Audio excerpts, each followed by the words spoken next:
under control of critical functions.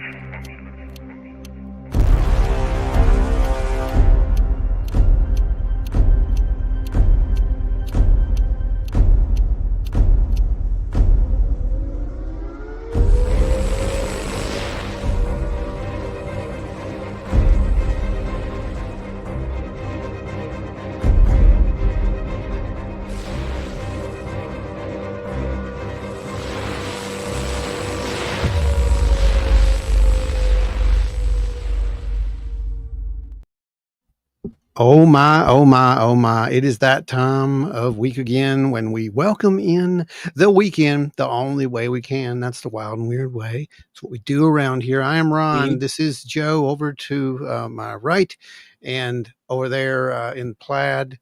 This is Wild and Weird Radio Live. Folks, we are brought to you by a lot of ads tonight. I'm just going to tell you, it's good. We're probably going to get ad heavy tonight. So y'all be ready to just remember, you can click away. Just click them. They'll go away. They'll play a little bit. Then just hit skip. You're good for a little bit. But the thing is, the more of those you see, that means we're doing really, really well. And I think we're doing really, really well this week, right, Joe? I think we had some movement. On the old, we had quite a bit of movement. And speaking of some movement, holy crap, we've got the West Virginia Bigfoot Project moving the bar already right out the gate. Thank you, guys. Multiple blessings. We really appreciate y'all and hope you can make it down to the meeting here in a few weeks. It'd be awesome to have you guys down there with us as well. And, because this is what we do. Here's your blessing.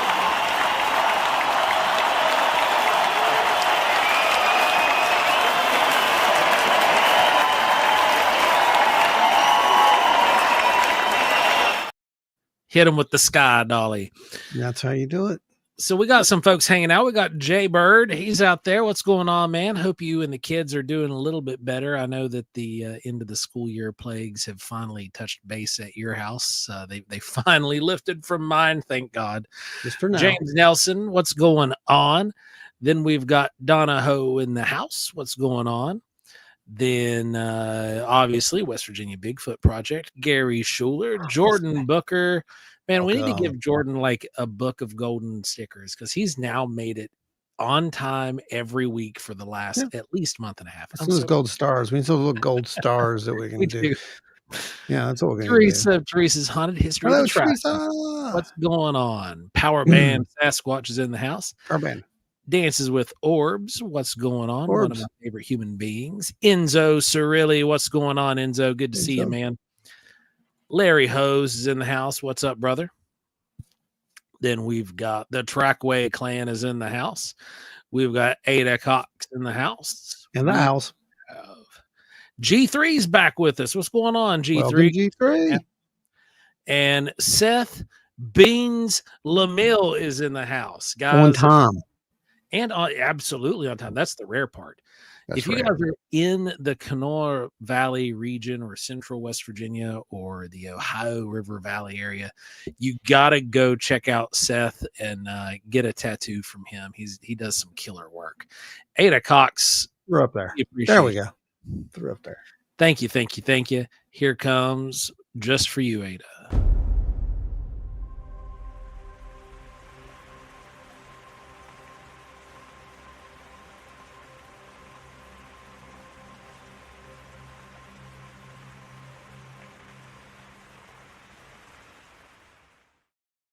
That one is so soothing. It's just like a little sound machine. Hey, folks, we got a new trick. I wanted to show you real quick here that they gave us a new option that we can play with. We're going to test it out here in a second.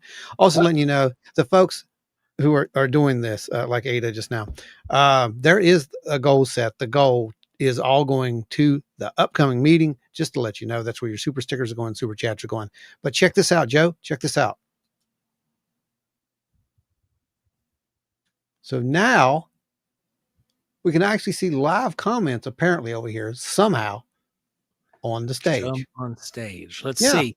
I see it's turned on. Let's see if some of the comments pop up here. Oh, there it is. At the bottom right. Cool. Check it out, guys. Cool. That's now awesome. Now you're officially part of the show. Check it out.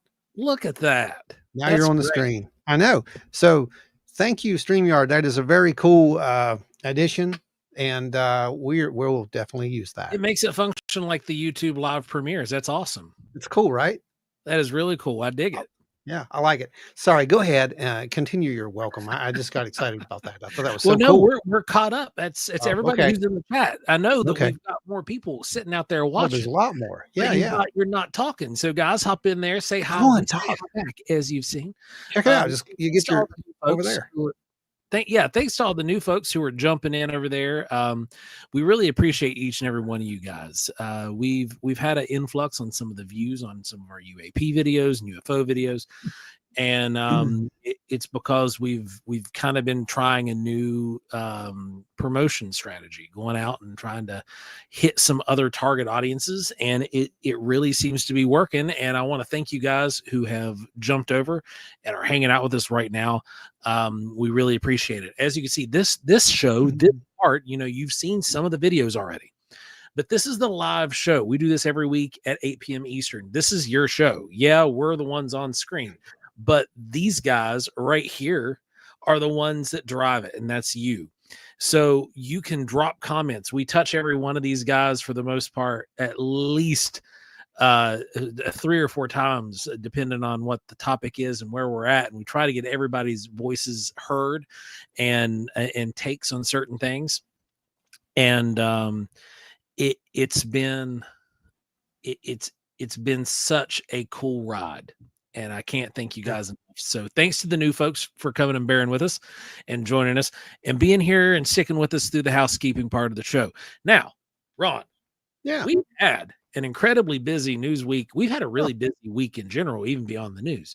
It's been crazy. It's been literally nuts. But first, I want to back you up just a little bit. You said that our footage was getting a little bit of views. Yeah, our footage is finally getting a little bit of views. It's finally getting to get out there. It's finally it's being seen by more people than just the small select community. Why we did that is not, for commercial means by any means. I mean, it's because it was shared on old videos. This has happened. This happened. And, I should go watch it on Paranormal Horizons if you like. I mean, the whole thing's there, but the whole point is to get it out in front of more eyes, to get more opinions on this that actually make sense, because so far they haven't. And the reason for that, let's be real. The reason for that is because right now there is a massive disinformation campaign going on within the federal government, within the UFO community, within the Bigfoot communities.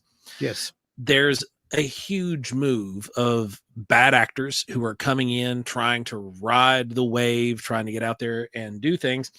And we want to shine a light on real stuff, and it's been really difficult to do that. Ashley, I see Ashley's in here. Ashley knows how difficult it is. Yep. There's someone who knows exactly how difficult it is. And same things with the folks up there at West Virginia Bigfoot Project. You guys know what it's like to do real work and how hard it is to be seen and get that stuff out there, because it just gets buried by all of the flashy stuff.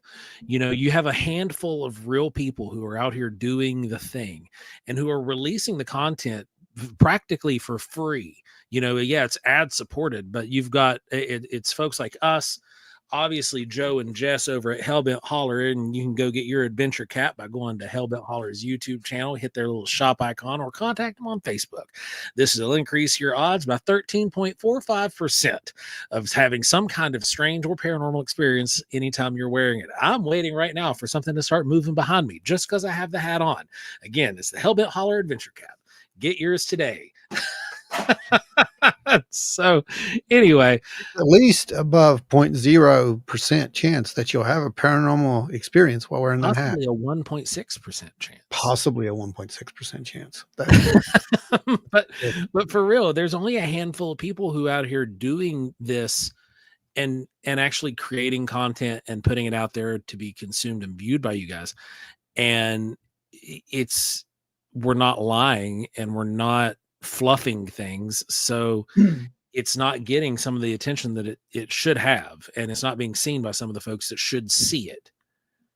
Oh yeah, I wrote a whole book just a couple months ago, years and years of investigation, and it's old news. It's the And way that's how it works. Because, you know, the next great thing came along, and the next great thing was probably somebody's fake video. I mean, yeah, I'm just calling it as it AI is. I'm prompt sorry. video. Yeah, that's what I meant by fake. I meant AI. Sorry.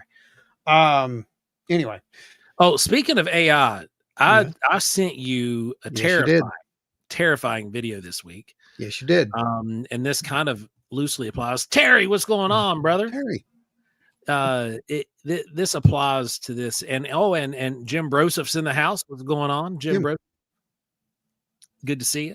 It takes a team. Yes, it does. Exactly. Plan. It takes a team, and that's what the really collective is. That's what people don't seem to understand. They think that the collective is us. It's not. The collective is everybody. We're just a part in the hub. That's it. That's it. I mean, you know, we provide the place for you guys to share your stuff. You're going to see how that works tonight. We're going to look at some of you guys. You've sent in some stuff. We're going to show it. Everybody's going to look at it. Everybody's going to comment on it, and we're all going to go along. That's what we do here. Right. Hearstland, it's cool seeing you out in the chat. We appreciate you joining us. I think it's the first time I've seen you out there. Appreciate you sticking around and hanging out with us. Enzo has this is cool, man. I appreciate it. You got a good little point here. What you and the Holler folks do is inspiring. I'm working on an adventure van to go look into things myself. That makes my day, man. Yes. That's what it takes. If you ever, we pick your brain on some stuff. I know you've got some really good head on your shoulders, and you bring a lot to the table, especially on nights like tonight when we're doing In Focus. And if there's ever data and stuff that you got, where to come. We'll help you out. And it doesn't even have to be on here. Just contact us off the show, and we'll work together, because that's how the collective do. Yeah, it is. There's Oz in the Woods. What's going on, Oz? Good seeing you. Blessings. Good seeing you, ma'am. Blessings. As always, pleasure to have you. And here we go.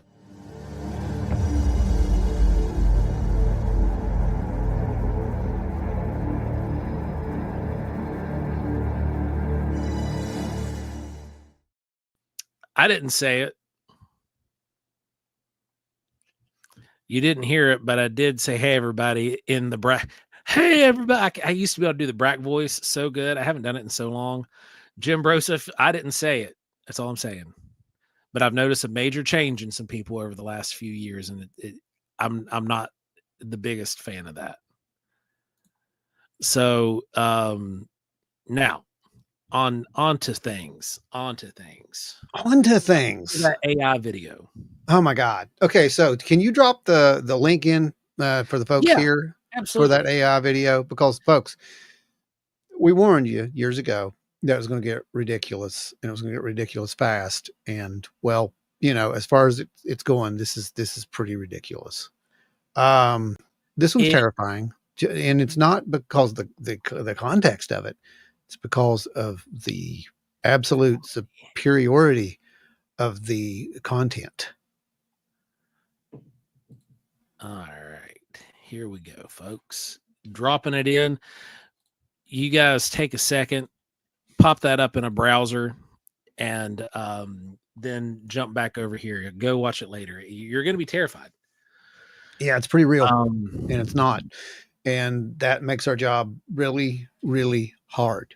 Not 1 ounce, okay? I'm going to preface it before we ever go watch it. Not 1 ounce of the video in that link that I sent you from Reddit is authentic or analog. Every bit of it is AI generation. Not a single physical individual in that screen.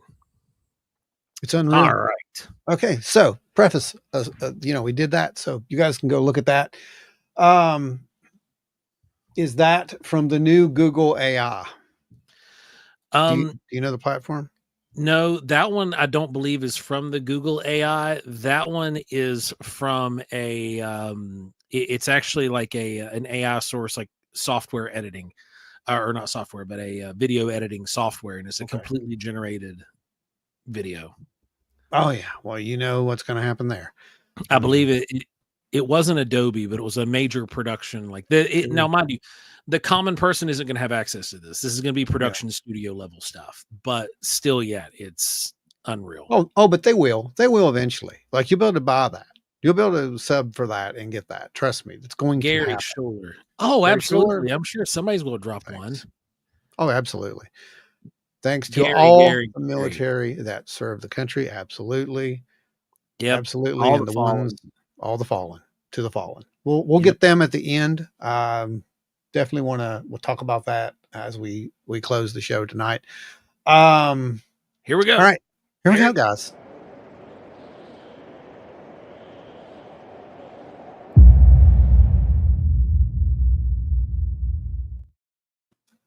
John says, I wonder how many deep fakes we've been fooled by in the last couple of years. I know that there's been several lawsuits. It's going to get scary. It's going to get bad. There are things that are going to happen that are just absolutely mind-blowing as far as that can go. And I'm not on a conspiracy train. I'm just on a common sense train, because you're not going to know what you're watching.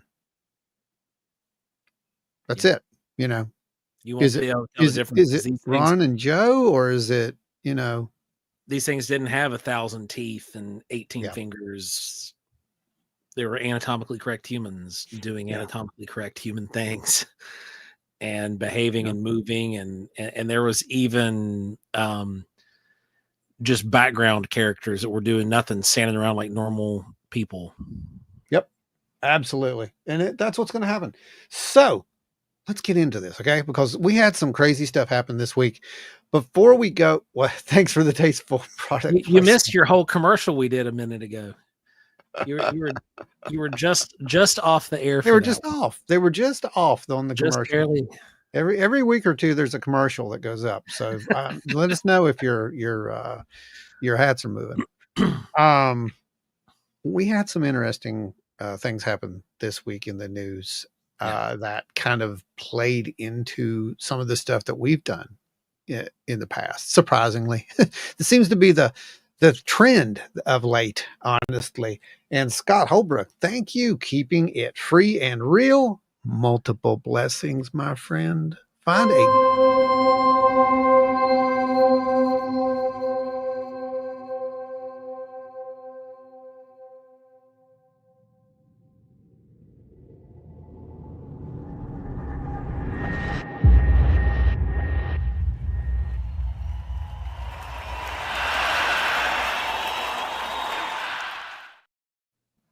Thank you. Multiple blessings. Remember, every cent is going to the meeting that's coming up here, June 21st. Spend the summer solstice with us. We're going to be doing some really cool stuff. Steve Ward's going to be there. We're going to be there, and there's a few other people coming, right, to present and do some things. We're going to talk about that later too. But let's get into this, because this news is important. Yeah, okay. The news is pretty intense. This is intense, so we got a lot to digest, and then we're going to go into some stuff that have been sent in for you guys to look at for the In Focus part of the show, and that's kind of, I don't know. We're going to look at it and figure it out. So first thing happens, I want to touch on is you sent me a clip from News Nation. Yeah. And it was a very fascinating episode. Angels and Aliens, I believe, was the name of the title. Yeah. If that doesn't grab you, aliens. If that doesn't grab your attention, nothing will. It was literally about how, they think that the Pope Leo, the new Pope, is going to open up the archives and just tell everybody that, aliens are real. They've always been real. And we were never alone. Now, is that right? Am I not wrong? I mean, I'm right. So, and I'm going to prove you I'm right. Watch this clip. I'm not kidding.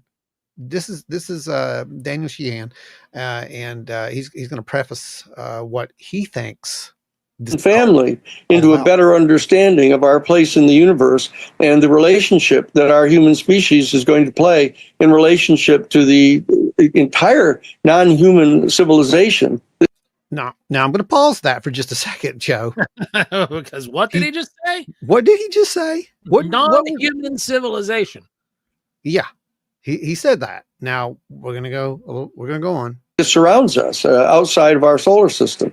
This is an extraordinary period of history that we're living through. The people that are listening to this program are going to be alive when this disclosure is made, not only by the United States government, but by the Vatican and by the leaders of the Jewish faith. and the Hebrew, the Hindu faith, the Buddhist faith, all of the leaders of these major denominations on our planet know that our human family has much greater capabilities than we've been allowed to know about. And they know a lot more about the existence of this extraterrestrial civilization than they have yet publicly revealed. This is what's getting ready to happen in the next 5 to 6 years. Right there. Could Right it be? That's what I wanted to hear from this. What he says at the end, in the next 5 to 6 years. Yeah. Yeah, it's what's he know? What does he know? That's this the is question. he's a journalist. He used to work within the government. It's hard to tell. It's hard to tell. He has a lot of contacts. Hellbent says major religions are pretty well primed for non-human intelligence, right? At this point. Mm-hmm. Yeah. Yeah. And it's just like, it's a matter of a fact. At this point, no one even, they're not even blinking. It's just, aliens are real. They're going to be here 5 or 6 years. You're going to know the truth, but who cares? With everything I'm hearing, disclosure will not come from the knuckleheads in Washington. It'll come another way. With all this skiff sickness, I tend to agree. Oh yeah. Yeah. That's an interesting anomaly in its own. We'll touch upon that in a second here too. For me, it always comes back to why now. Actually, what don't we have? I have that somewhere here. Let me find that. For those who don't know, the UAP hearings, or the whatever they are, the skiff hearings that are going on right now, the briefings. That's what they are. They're briefings to Congress, and there's some key players who are involved. Grush is there and doing his part, and there's a few others that are in there doing their thing, and Lou was there. Yep. In the beginning. They're at the first. Yeah. And one of the behind closed door meetings. And now he's not. And I noticed it today on, I think it was Ron Sprague's site. Someone had shared this, and this was from Burleson. Oh yeah. The Japanese hearings. Yeah. Look at what he said. These were really cool. These ran yesterday. And I watched this at work over my lunch break. Representative Burleson says that Lou Elizondo's absence from the UAP skiff briefings was due to taking some time away from the topic. Meanwhile, I think he needs to take a break. He feels personally responsible for showing the photo that proved to be fake image, so he's trying to take some time away. Take some time away. Wait for it. And this was from Lou. I want to say a huge thank you to the FBI for the relationship we built together while I was at UAPDF, and for their courage to speak to Congress about the efforts regarding UAP. And also a big thank you to the members of Congress who are continuing to pursue the truth on the topic of UAP. And finally, as many of you know, I was in Oregon this last weekend at McMinnville UFO Festival. This appearance was planned since the fall of last year due to pre-scheduling event. I was unable to attend the skiff meeting held last week and had never been able to attend that one due to the scheduling conflict. However, I'm always happy to attend all necessary meetings in the future, as long as they're organized enough in advance that my schedule will allow.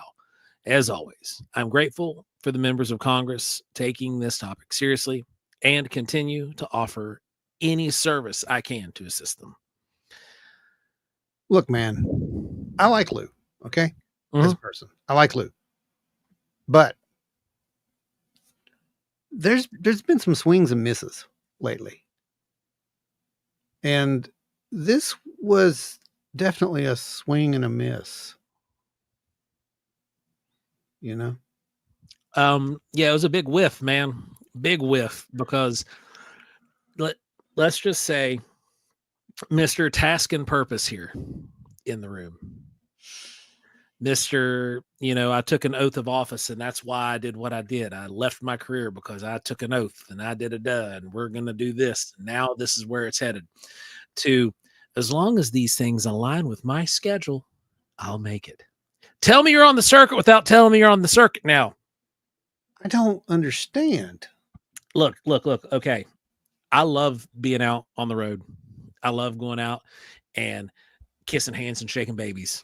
I love going out and just hanging out with folks and showing people data and doing all kinds of just really fun stuff when it boils down to it. It's just really fun. Okay. However, I swore an oath, the same oath that Lou swore. Okay. Same oath. If I were called to testify before Congress or take part in meetings to talk about stuff that we do, if we were supposed to be at a festival that we scheduled 2 years ago, Except for Mothman. Congress, I'm not, except Mothman. I can't do that. it I'm just saying, I can't do that. it would be hard. It'll be hard, but I would still, because of the oath I swore to uphold and defend and protect and do the thing, I would have a hard. I didn't swear that. You can go. Yeah, right. You can go to Mothman. That way we keep our table. Yep, exactly. That's what I'm So, saying. but like, you go and you do the thing, especially being as Mr. Gung Ho as you're portraying. You go do the thing. You uphold the oath. Now, you may feel that you're upholding your oath by setting out at a UFO festival, hanging out with people. If that's what that is to you, fine. We're meeting Congress, people. give me a call. Right. I'll be there. I don't know. I'm saying. He won't be if it's Mothman. So don't call him. G333 FBI to start investigating UFOs? Question mark. Yeah. They never stopped. Right. Honestly, I think that's the thing. A lot of people think that that's new. No, they're just admitting it. I mean, it's been there. You know, the X-Files was real. Yeah. Right. It really was. You know, it's Hellbit Ron has his priorities. It's right. Then Larry, the oath is always going to take precedent. It is what it is. Oh yeah, Luna busted his balls too hard, especially because he went on a 5-minute like spiel about his book, promoting his book to that internal room. That went over like a lead balloon. Luna said that the FBI group was doing better than ARRO with fewer people and resources. I 100% believe it. Yeah, I would believe that. I believe that. You know, talking about grifters and whatnot, I don't like calling people grifters because you never know what people's agendas are. You never know what people are doing. There are certain things you got to do for, you know, whatever financial reasons. I'm not, because people could label us as grifters because we have a monetized YouTube channel, but we're not, you know, but people could say we are. That's just how the world works. You can't stop them. I mean, people have opinions. That's just it. All you can do is put your truth on the table. Look at that. You can just put your truth on the table. And if they choose to believe that, they can. You know, you can put your receipts on the table, I should say, because that's what we do. We put our receipts on the table. And I think our receipts definitely add up to the amount that we put into it versus the amount that we've gotten out of it, which is, you know, what we're lucky to get. We're excited because we got 2,600 subs today. I mean, I know we finally hit 2,600 today. And that's a big deal to us. That's a huge deal to us. Okay. We got excited for that. For how many years this channel's been active for how many years? I don't even know. Just now hit that number. To be fair, we didn't really start promoting until about 2 years ago. So let's be, you know, fair about it. Before that. 2-3 years. Whatever. We had videos out there. We just didn't do it right. Yeah, we weren't doing like weekly lives or nothing. No, we couldn't. Back then, YouTube had policies. You had to have like 1,000 subscribers plus how many ever hours before you could even go live. Well, we got them. It just took forever. Yeah, that was part of the battle. That's the first part. Anyway, moving on. So Lou did that thing, right? And he says he needs time and he needs to be. So he goes to up there to McMinnville, right? Yeah, McMinnville. That mind you, that's festival. Freaking huge. I'd love to go. Big festival. McMinnville, if you guys want to invite us out, like I'm a chef. You guys have a brewery, all these restaurants. We could come out there, do reviews and also conduct research. I'm just saying. Yeah. Well, he can do that. So here's the thing. Lou says he needs a break, or, you know, Burleson says Lou needs a break, and Lou says he had scheduling, you know, things, whatnot. Joe's appearance was the turning point for us. That's what it lit us on fire. It was, Joe. We need to get You're you back. the live episode that you were on with us. It It is definitely good. was Yep. the bigger, the biggest Yep. live run that we had, like on the initial night that we've ever had. So yeah, you It was guys a record. and the It's a record. Hellbenders showed up in force. It was fun. Yep. That was a record-breaking show. You That will was be cool. bigger than Mr. Beast inside. Speak it, brother. Speak the truth. Make reality We're gonna change. That's what we're manifest trying to do. right now. I want to start giving away, buses. Mm. Right? Yeah, research buses. Wild and weird research bus. That's what we're gonna do. Yeah. So that's what we're gonna do. Speak it, make it happen. But here's the thing. Speaking of making it happen, Lou was gonna take a break, but he goes to McMill, does that thing, and then he ends up on Dr. Phil. What? I'm Dr. Phil. Well, I mean, Dr. Phil is Tell talking me about them UFOs, Lou. well, he's talking about, UFOs and aliens and all these other things. But no, I like Dr. Phil for real. But listen, here's the deal. I want you to listen to what Lou spills while he's talking to Dr. Phil, which was actually pretty good. You might have heard it before. You folks could have heard this before. Just once or twice. Maybe once or twice. Best of the best Top Gun trained pilots that are seeing these things. Oh, by the way, it's being backed up by radar data, multiple phase arrays, and multiple different types of collection platforms. And oh, by the way, it's also being validated by gun camera footage and FLIR pod footage. So let's go back to the analogy of being in a courtroom. You now have 5 sources, independent sources of collection capabilities of information, all saying the same thing at the same time, at the same place, under the same circumstances. What we call that, Joe? We call that multiple validations. Call that multiple validations, Lou. That's what we call that. Yeah. Yeah. Yeah, because we've been doing it for a minute. That's multiple validations. These guys have been doing it for a minute. I don't know where everybody else has been. I don't know. I mean, not watching the 2 of our channels. I know that much, but okay. Well, this makes sense. What Enzo just said. Lou has never said anything I haven't heard before on Art Bell over 25 years ago. Okay. I'm going to step you up a little bit more on that. And I'm going to raise you on this, Enzo. It's not just Lou. It's almost all of them. Lou. Greer. Yeah. Oh, we're going to talk about him in just a minute. We're going to talk about that just a little bit. Here's the thing. Lou also goes on to say some other things that you may have possibly heard before. I hope that Lou what? I hope that Lou drops a rap album now, like that Cash Me Outside girl. He's been on Dr. Phil. It's the time to do it. The iron's hot. You know what? The invitation stands. Lou, come on the show. Yeah. Come on the show for real. We're not going to make fun of you. That's not what we do. We're having fun with this, but we're not making fun of you. You want to tell your story? Tell your story. You got reasons for not doing what you're doing? Come on the show. And you want to know, you've been on you've been on two other networks with U.S. military veterans, and they treated you with the utmost respect because you're one of our brothers. Same thing here. I'm a U.S. military veteran. You will be sitting in the same seat, essentially, that I sat in. We will have the same type of respect for you as everyone else has, and the same. Well, you probably don't want the same respect that he and I give each other, but no, you don't. We will give you the room to be you and tell the story. You will have the room. That is the fact. And here's the thing: you're not dealing with people who don't, actively. And I've invited you on the show. Yeah, I've invited you twice. That's there you go. So there's the invite. That's an official public invite right there.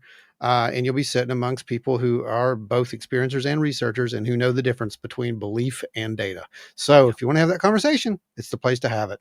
And we're not going to ask you stupid questions like, oh, Lou, tell us something, top secret. They don't work that way. We're not, we're not like that.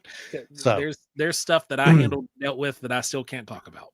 So one more Lou clip, and you're going to love this Lou clip because I really like this one. Light on something if you know how to use those techniques and those capabilities. Oh, wait, sorry about that.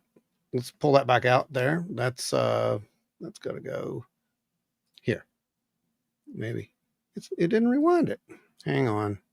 Okay, I got it now. That there's other type of space-based systems that we have access to as well that are also picking these things up. And it's not just in the electro-optical spectrum. There's other things like hyperspectral technology that can shed a lot of light on something if you know how to use those techniques and those capabilities.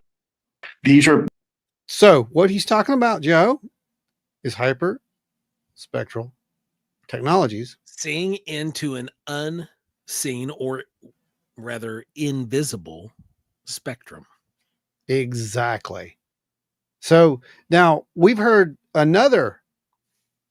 Well, okay, but we've heard this again this past week on another show. Yeah, right? this is finally catching waves. It's starting to, they're starting to figure it out. So again, hey, Joe, everybody's starting to figure this out. There are things there that you can't see unless you've got a thermal or unless you've got third generation night vision. That's literally, we proved it, but now it's been proved so many multiple. What did Lou say earlier? What do we say? Best of the best Top Gun trained pilots that are seeing these things. Oh, by the way, it's being backed up by radar data, multiple phase arrays, and multiple different types of collection. Multiple different types of collection platforms by multiple different people. That's the most important factor in any of this research, in my opinion. Absolutely. 100%. So what we're saying now is, it was really cool when we caught that orange thing, right? That was really cool. That was awesome. It's outstanding, actually. But now it's even more outstanding because now it falls into the camp of, well, that sounds just like what they're describing. Well, that sounds like what so-and-so is describing and so-and-so. And now you have a case. That's what you have.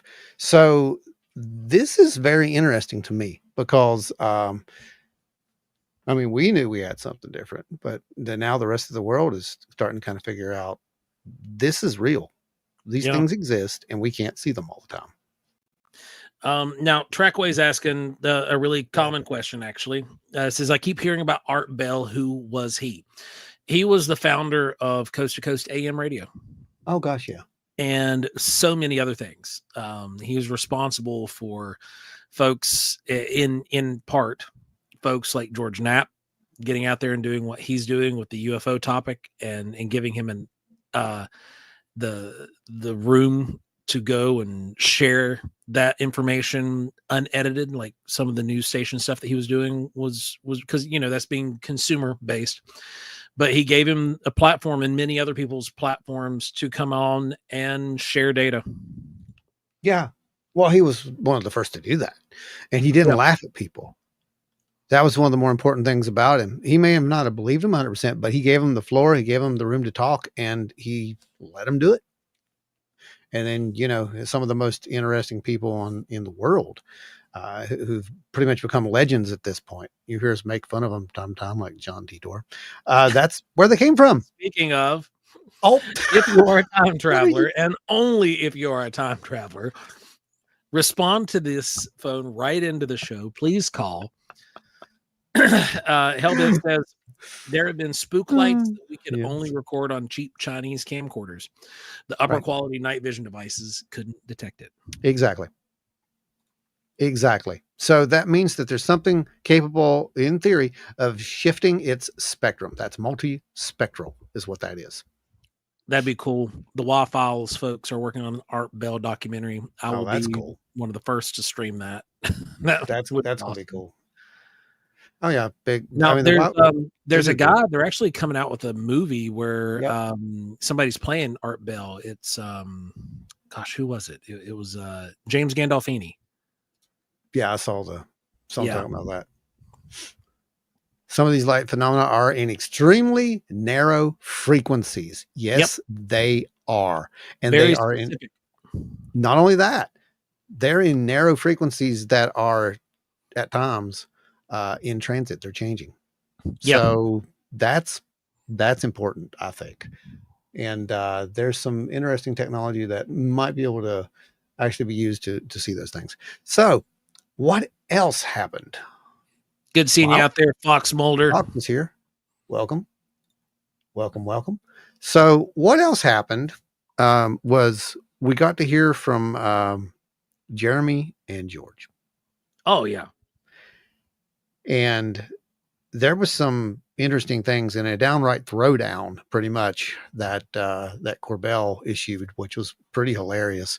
So I got a few clips from that. We're going to look at those, and then we're going to go and look at some of this data that these folks have sent in. And I'm going to say this. Go ahead. While you're getting that ready. Yeah, go ahead. Corbell used to really rub me the wrong way. He did. I know. And he is really starting to grow on me. Mm-hmm. Yep. Yep. Absolutely. Well, he does the work. Oh, Ashley said, wait, you're not going to tell us what Dr. Phil said?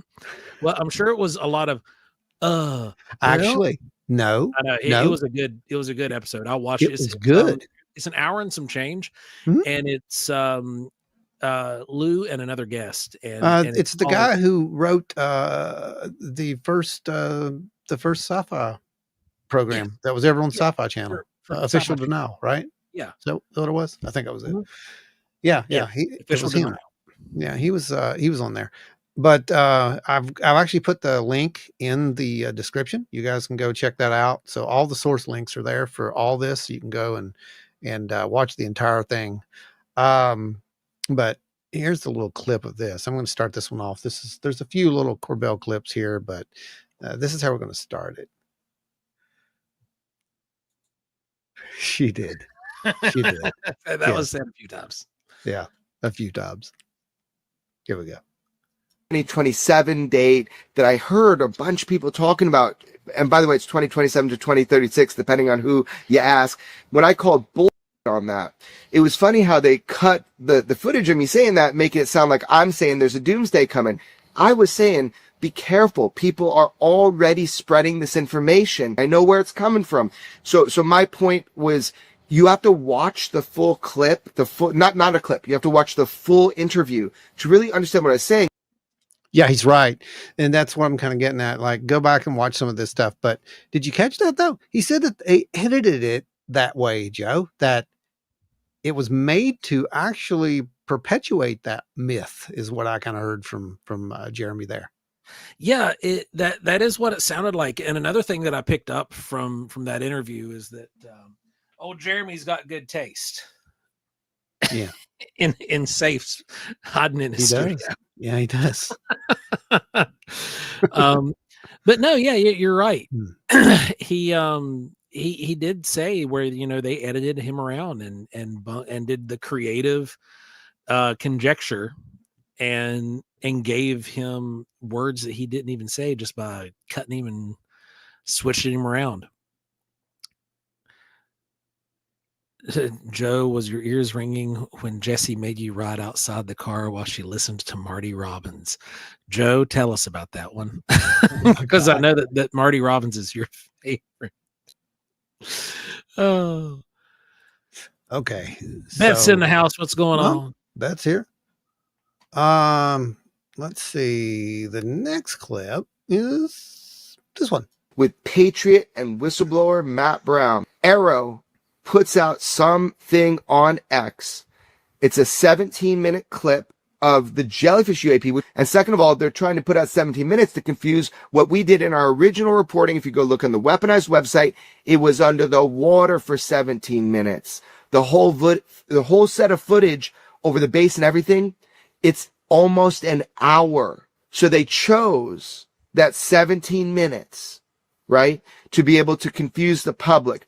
They did that within minutes of us releasing our first piece with Matthew Brown. Well, putting it out at 3 minutes after our high noon Tuesday, which is always when we release our episodes, 3 minutes later doesn't seem like an accident. It looks like counter programming.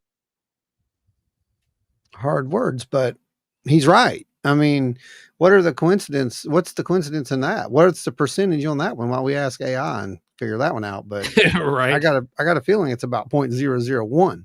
Yeah, that's not, there was something going on there, and George thinks they did it because, they knew what was getting ready to come out. But, and of course they're talking about Matthew, the one we saw from the last 3-part series that they did. Yeah. The Immaculate Constellation. Mm-hmm.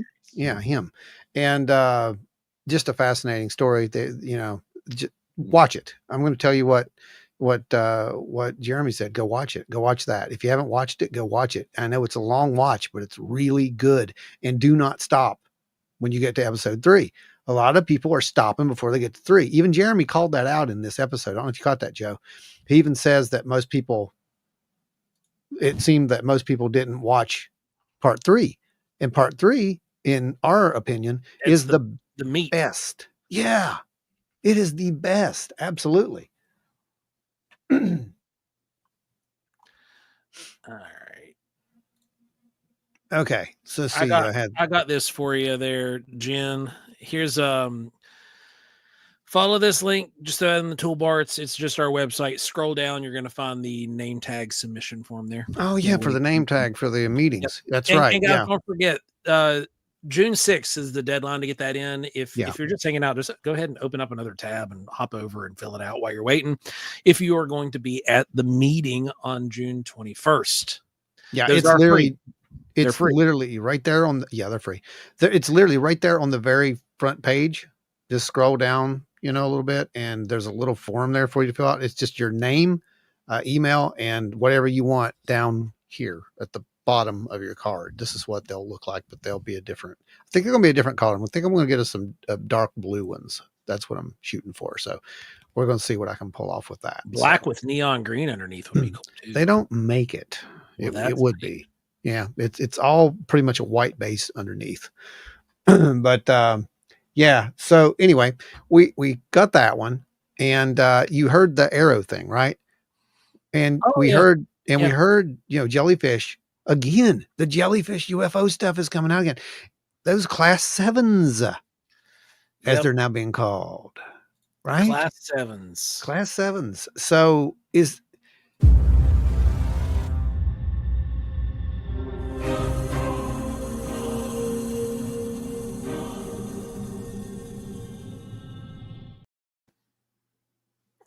Class 7s right there, guys.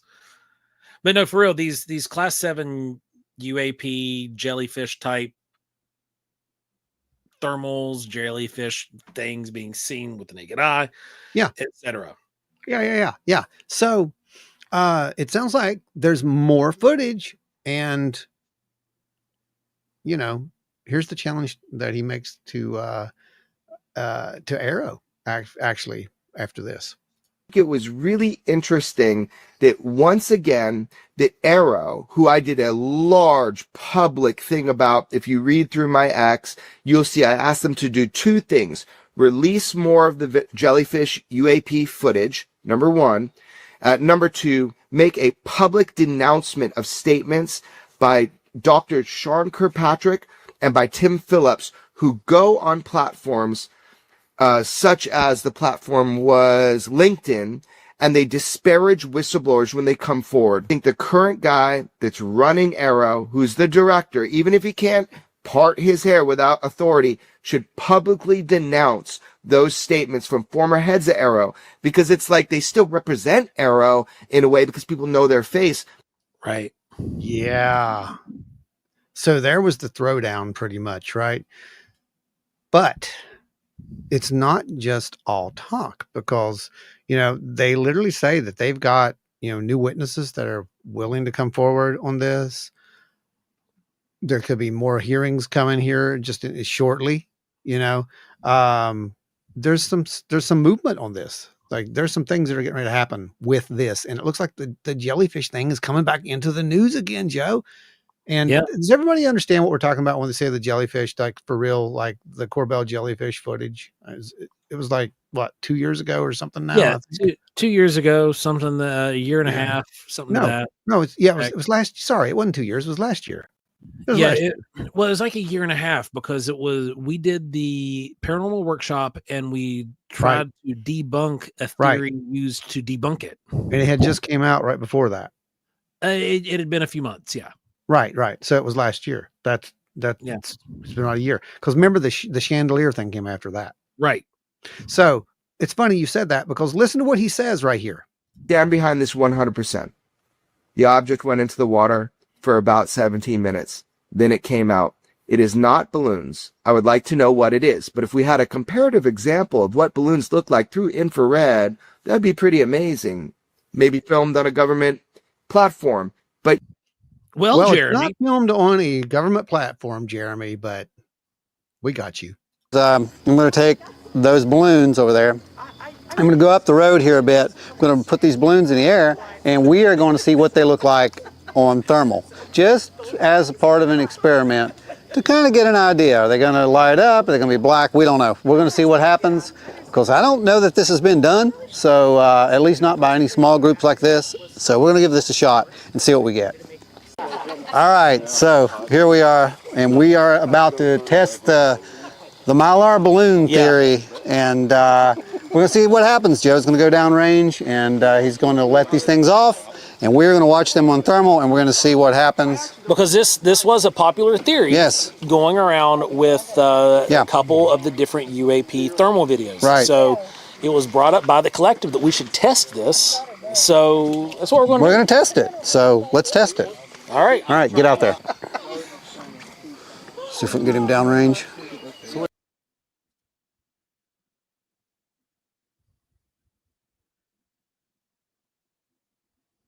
Okay, so we can see the color there, right, Joe? Massive contrast, Mhm. right? Everybody can tell the difference there. It's a cluster of balloons. And guess what it looks like? Looks like a freaking cluster of balloons. cluster of balloons. I mean, to me, that's what it looks like. Even when they get together, I can still tell those are balloons. Yeah. But watch what happens here.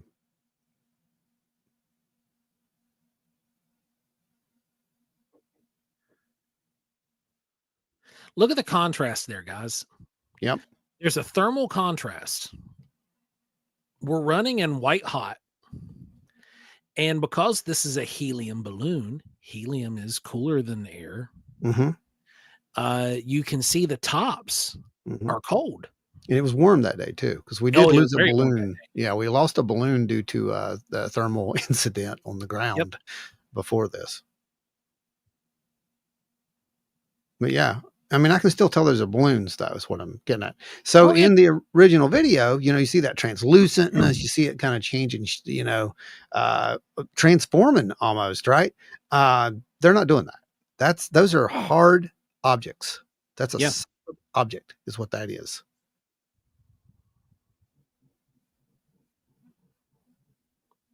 No denying that that is a solid mass, and it is not transitionary. No. Even zoomed in to try to make it look like something it's not, trying to blow the pixels out, didn't work. It still you can still see holds true. Yeah. And if anything else, it just looks like a blob at that point. So, whoops. Oh, this one. Nope, this one. There we are. So that was what we had did, you know, a year ago to kind of get to the I guess the point of this thing and try to figure out what that could be. Because again, like Jeremy just said there, we said that back then. It's like, how come no one's done this? Well, we're going to. Yeah. I mean, that's what needed to be done. There were a lot of experts telling you what it was, but no one actually went out and did. To my knowledge, no one went out and actually did any kind of experiment like that. Nope. It was just us. Clearly, Jeremy didn't even know if anybody had. And if anybody else had, I'm sure it would have already gotten attention. Yeah, good point. You know? But Enzo says the balloons bob around the Corbell jelly video seem to be relatively static as it seemed to glide over the base. Mm-hmm. Yeah, that thing moves, like literally moves over the base. I will try to find an actual clip of that and put that in the description for anybody who wants to see that too. Anita says it was too easy to run the test. It really was. It was what? Anita said it was too easy to run the test. Oh, gosh, yeah. Yeah. I mean, all you needed was a thermal. This isn't anything that you needed, like, you know, an extensive amount of equipment to do. Any of these debunkers should have had that at their disposal, you know? Send me that thermal clip in an email, Ron, and I'll send it over to Jeremy because okay. I'll send it to him on Twitter and be like, oh, hey, by the way, or X, oh, hey, by the way, we actually did that over a year ago because, we thought that was dumb too, because ARRO clearly stands for a-holes ruining research, obviously. I don't really know what that stands for, but I'm with George. I'm not going to go there, but I will tell you this. I really hope that the new director is not like that. I really would like to see them come forward and actually Be objective. Yeah, be objective. Do some kind of things like that.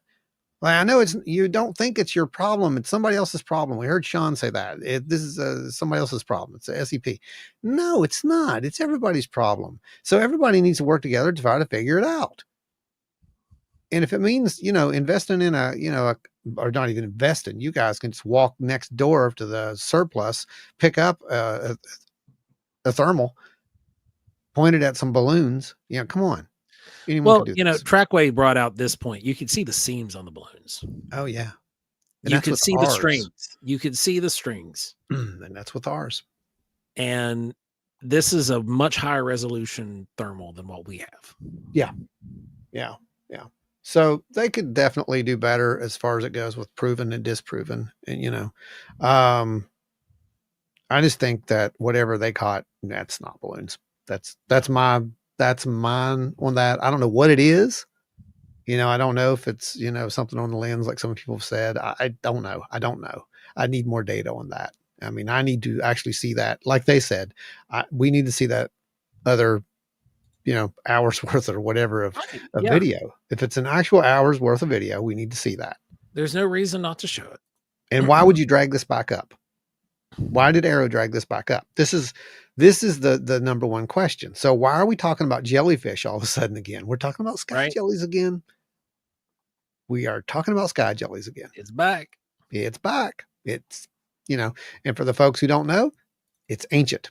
That's, some of the earliest accounts of, UFOs, some kind of a living creature in the sky. Even Kenneth Arnold said that. So let me go now.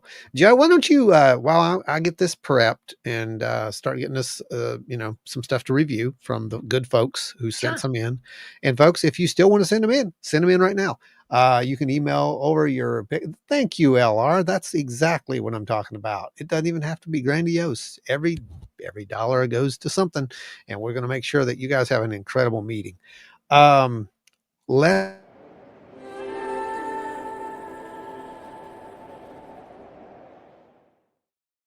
Sky Daddy waits for no one when summoned. Anyway, let's make sure that we get I don't even know what I'm saying now. You completely derailed me with the Sky Daddy. You wanted me to go. His power is too much for me.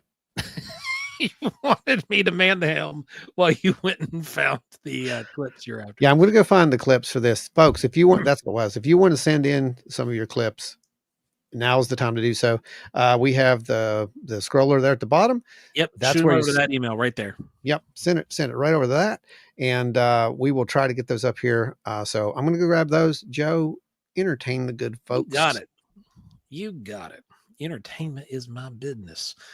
So, all right, we've got so much stuff going on right now, both in the news, in reality, all around us. There's so much craziness that is just distracting everybody from everything. So we have this time coming up. A lot of people have a long weekend this weekend. It's Memorial Day weekend.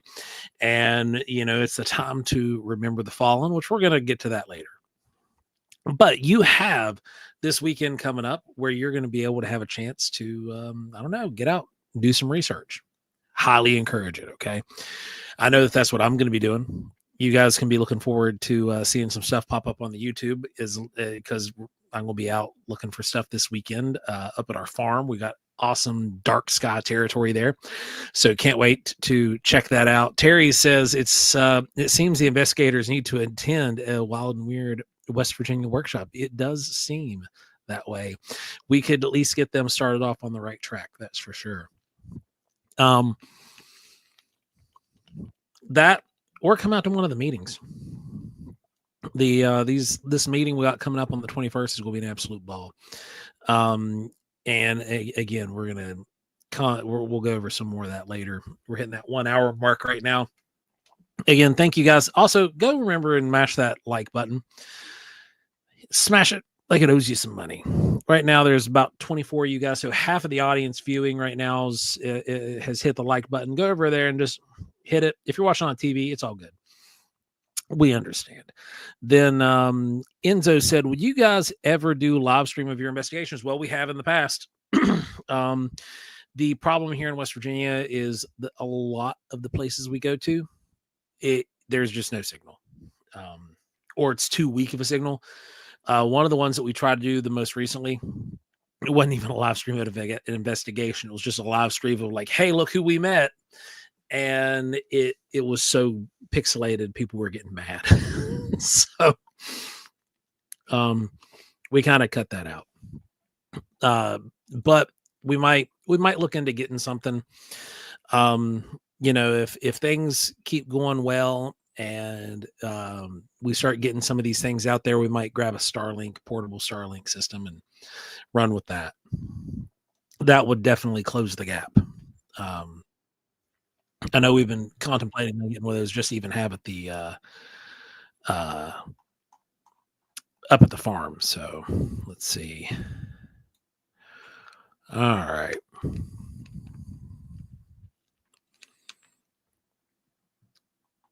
So we've got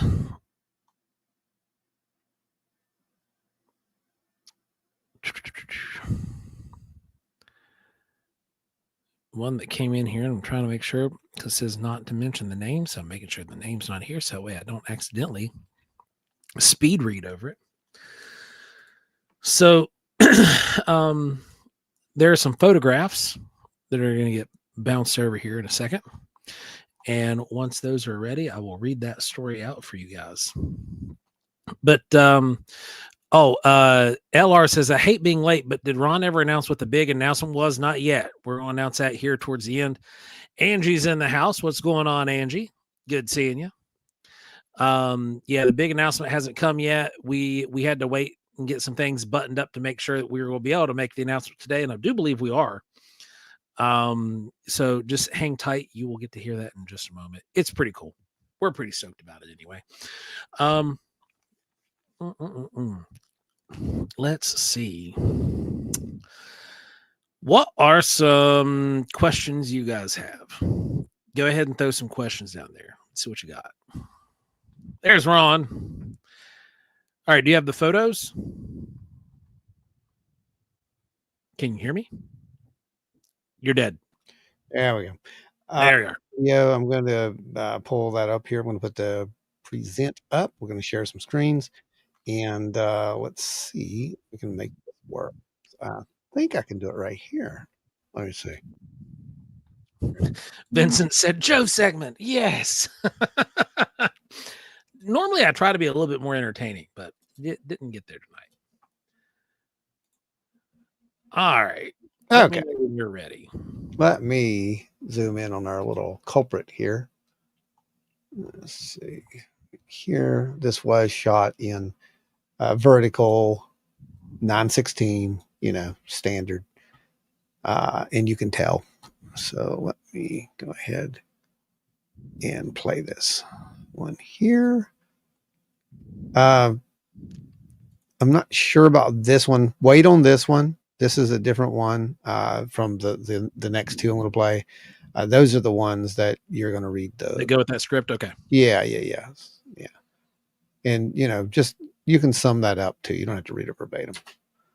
But here's... Anita says, what is the forward velocity of an unladen swallow? It really depends. Are we talking about African or European? Here's a very interesting little grab that was captured and sent over.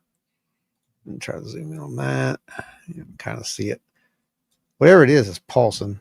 Yeah. It's not flashing. Here. No, it's a pulse. Here we go. All right. And it's right here. There we go. You guys see that okay? When was this? Okay. Let me get some info on this one. Okay, hang on. Isn't that cool? We That's can a see a good one. star in the background just over Oh there. yeah. There's stars right here. You know, Yeah. this thing's extremely bright. I mean, I'm going this to is- blow this all the way up full screen for you guys because I got us down in the corner right now, but I'm going to. Oh, that is as big as I can take it, Ron. If you can scale that. I'm going up to a try bit. to scale it up for you. So how about that? Let's see if I can do a 100. Let's see if I can do higher than that. Let's do if I can 200. Right. I can do 200. Yeah, I'll do 200. That'll take us. Is that good? 200 good? Oh, 'Cause yeah. it's gonna, 200 is perfect. okay, it's going to zoom in. Here Makes we it a go. little bit larger than our native screens. Here we go. Oh, yeah. Here we go. Oh, there's two things moving around.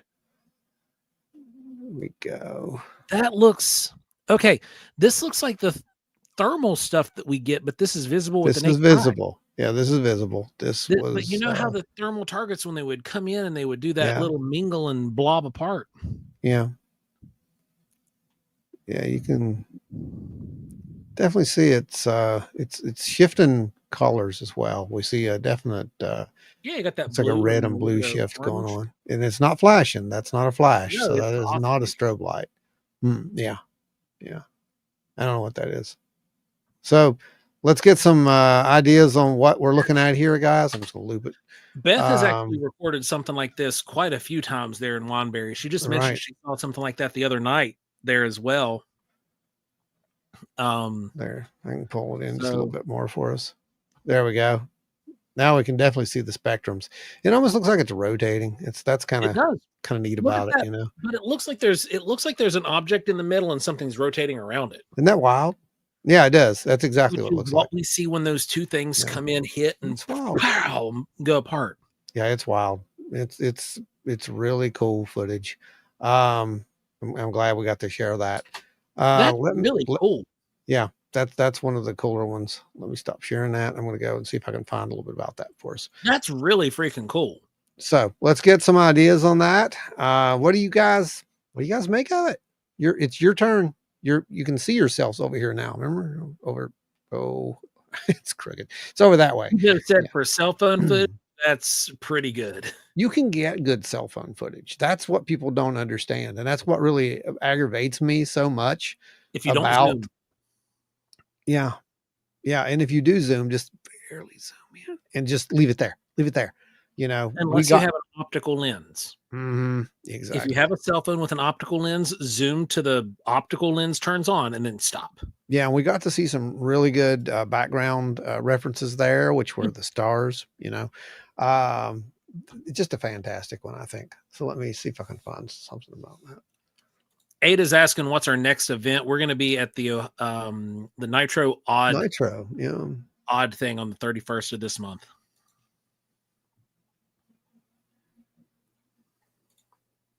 I got one I meant to send it, but I forgot to. Well, you can always send it now or send it later. Your choice.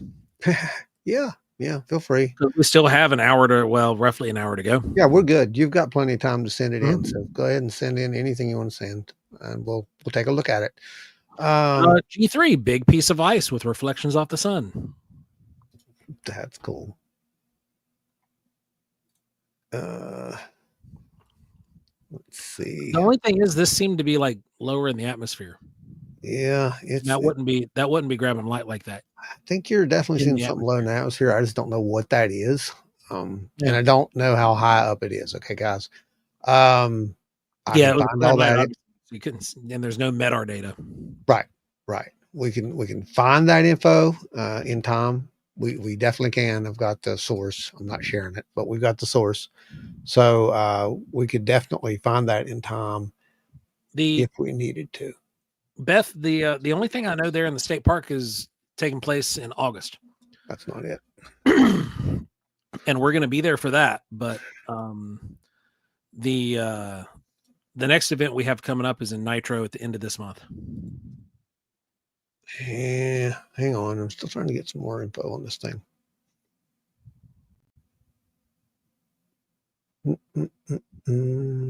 Nance, thank you. You're awesome. What I miss?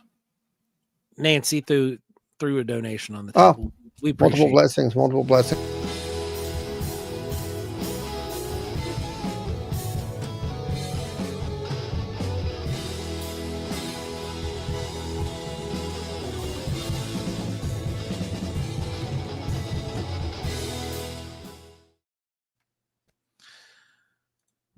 Oh no, Beth, we get it. The only reason I really remember that show's date is because it's on my birthday.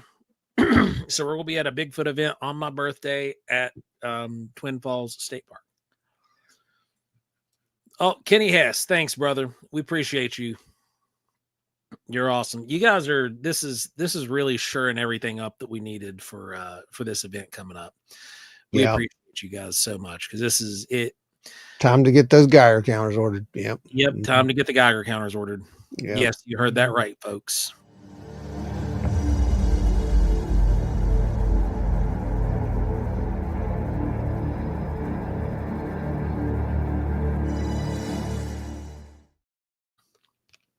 Thanks, Kenny. Thanks, Nancy. Image. Did you cross? Oh, hey, okay. No, this is it. We do need to get that data, just like the last one, with Tiangong. Huh? Would What? it have been the flight path flight Tiangong? Of a ship or some sort, rocket ship? You mean? Yeah. No, the Chinese space station. Oh, maybe.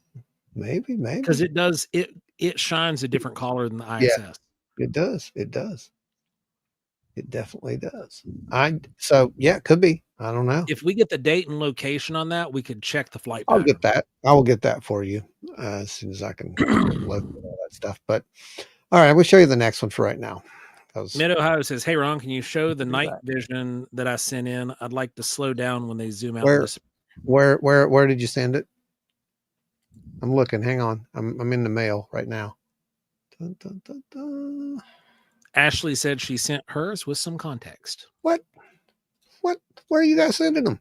Probably wildandweirdwv@gmail.com. I would imagine so. And I'm wrong. Well, I would imagine so, but I'm not seeing them. Larry, keeping it free and AI free. Absolutely, man. Oh, that's nice. Abso-freaking-lutely.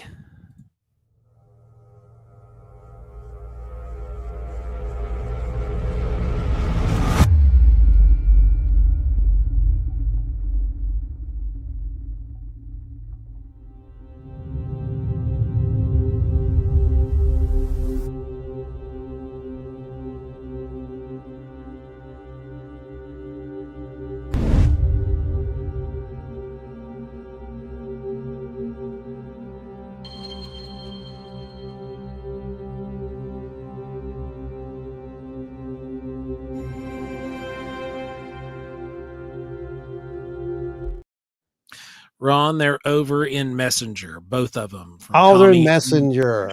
Okay, I'll have to pull them from there. Hang on.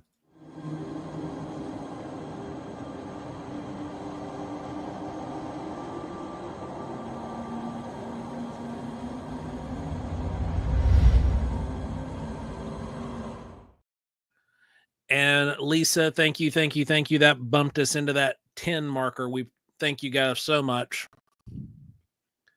Put us over the bar. Let's see. All right, I gotta pull you guys your stuff in here. So while we're doing that, I'm gonna go ahead and pull this one up. That way you guys can watch it while I do all this stuff. Okay. Let me throw this over here. And this one, you're gonna be free to kind of read that one. Okay, so you want to read when you don't have to. It's just like that's what it is. So if you want to read some of that or context what it is, then you can. It's not a script. That's what I'm trying to tell you. So let me fast forward this a little bit because it's kind of hard to see this one, but it's there. Just got to find it. So basically, these are weird UFOs captured in Ohio, sent in by someone and their significant other.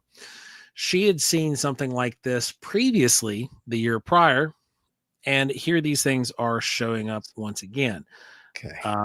It disappeared 3 times and reappears on the opposite side of the road.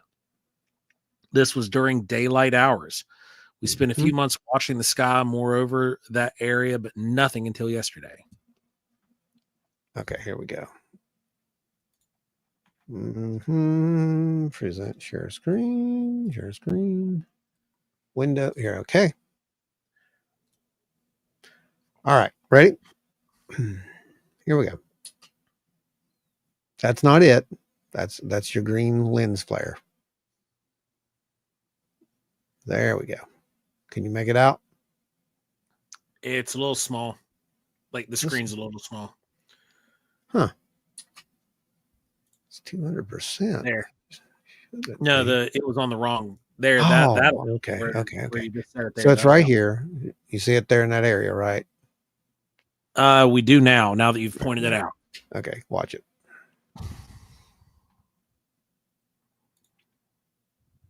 Whoops, hang on. They moved. Yep, back up. Let's just manually track it. Right. It's very faint. So that's not it. It's right here. You can see it in this region here. So Yep. let me see if I can bring it out a little bit for us so we can see it a little bit better. I mean, I'm not ruling out a high atmospheric, balloon, something like that at this point. I know I laugh, giggle, but sometimes it is what it is. Right. So let me pull that over there. And let me go here with this. There we go. Now we can kind of see it a little bit better. Yeah, it stands out a little bit more now. Yeah. So we can see it. There it goes. Now, it's possible that whatever it is and the reason it could effectively disappear is just because the angle that it's at, not catching direct sunlight. Right. Absolutely could be. Yeah. So here's the other shot. And I'm going to watch this one. And we'll see what happens here.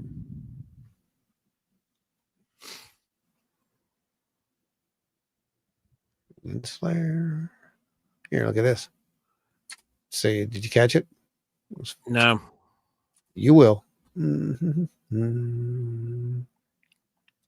Watch this.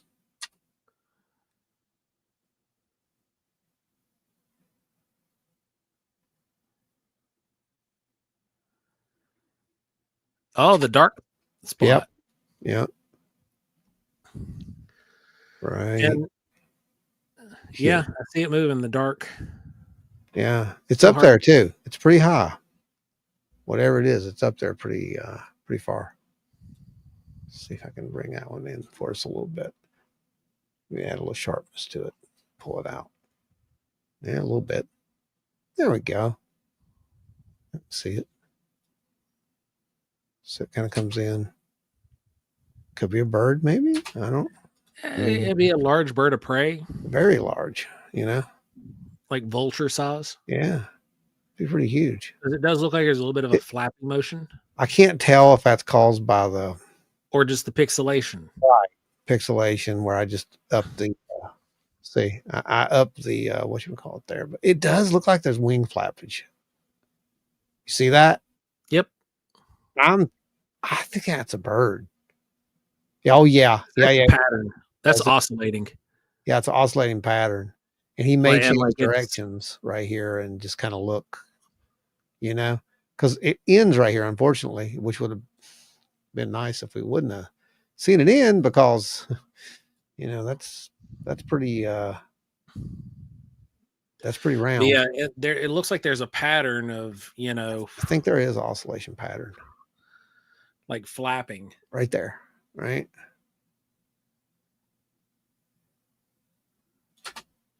And that kind of a timing would space out with what you would see from a larger bird. Like a gliding, any kind of a vulture or even a heron. Yeah.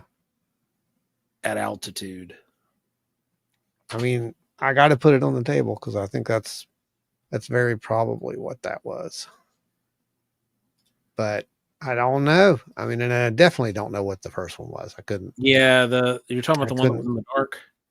This thing here, I can't tell you what that is. Yeah, that one is odd. It's hard to make what that is. Yeah, I can't tell you. Is that a class 6? I don't know. No, I'm kidding. I don't know what that is. Harry said I would say it's a bird, but birds aren't real. Nah. Ashley said it's definitely flapping. I think it is too. Yeah.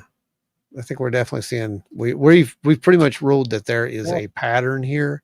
It's an oscillating pattern, and that kind of points toward you're looking at a bird. So let's do this. Beth sent you an audio file. Okay, hang on one second. Let's slow this thing down to 50% and see if we can catch that oscillation without stepping through.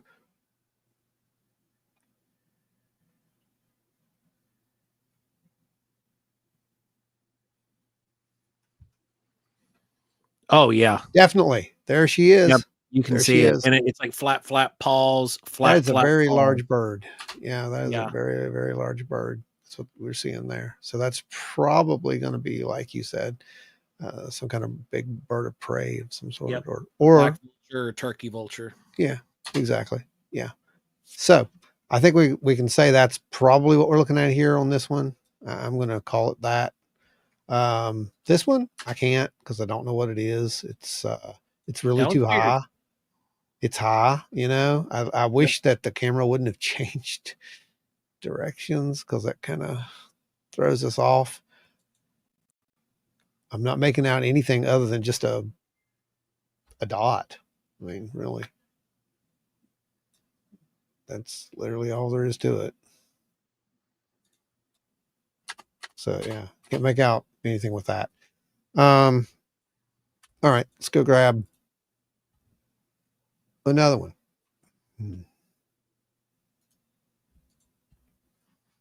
So we got some in Messenger, as I always said. Yeah, and Kenny just floated me some. Okay. So I'm grabbing their pictures. Okay. Well, you can do those. Yep, I'll get those popped up for you guys real quick. I'm trying to get Ashley's over here. I'm trying to get Ashley's in here. Okay. Wait. Oh, good God. You okay? All right. So what is that? Did you ever figure out what that was? What? Actually, did you ever figure out what this was? Your audio is all wonky. What's going on? There, now you're normal. Oh, it's because it was playing, I bet. So, Ashley, what is that thing that you sent? Because that's pretty close to what we've got here.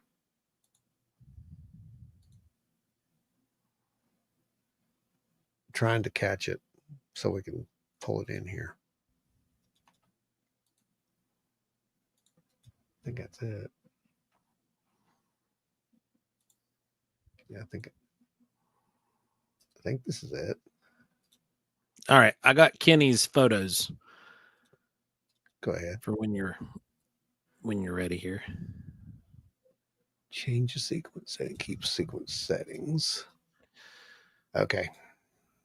Ashley says with pertaining to hers. Yes. Here's the thing. The reason I stopped to record it was because there was a ton of drones flying around that caught my eye. This wasn't that. Okay. So that being said, I'm going to put them side by side.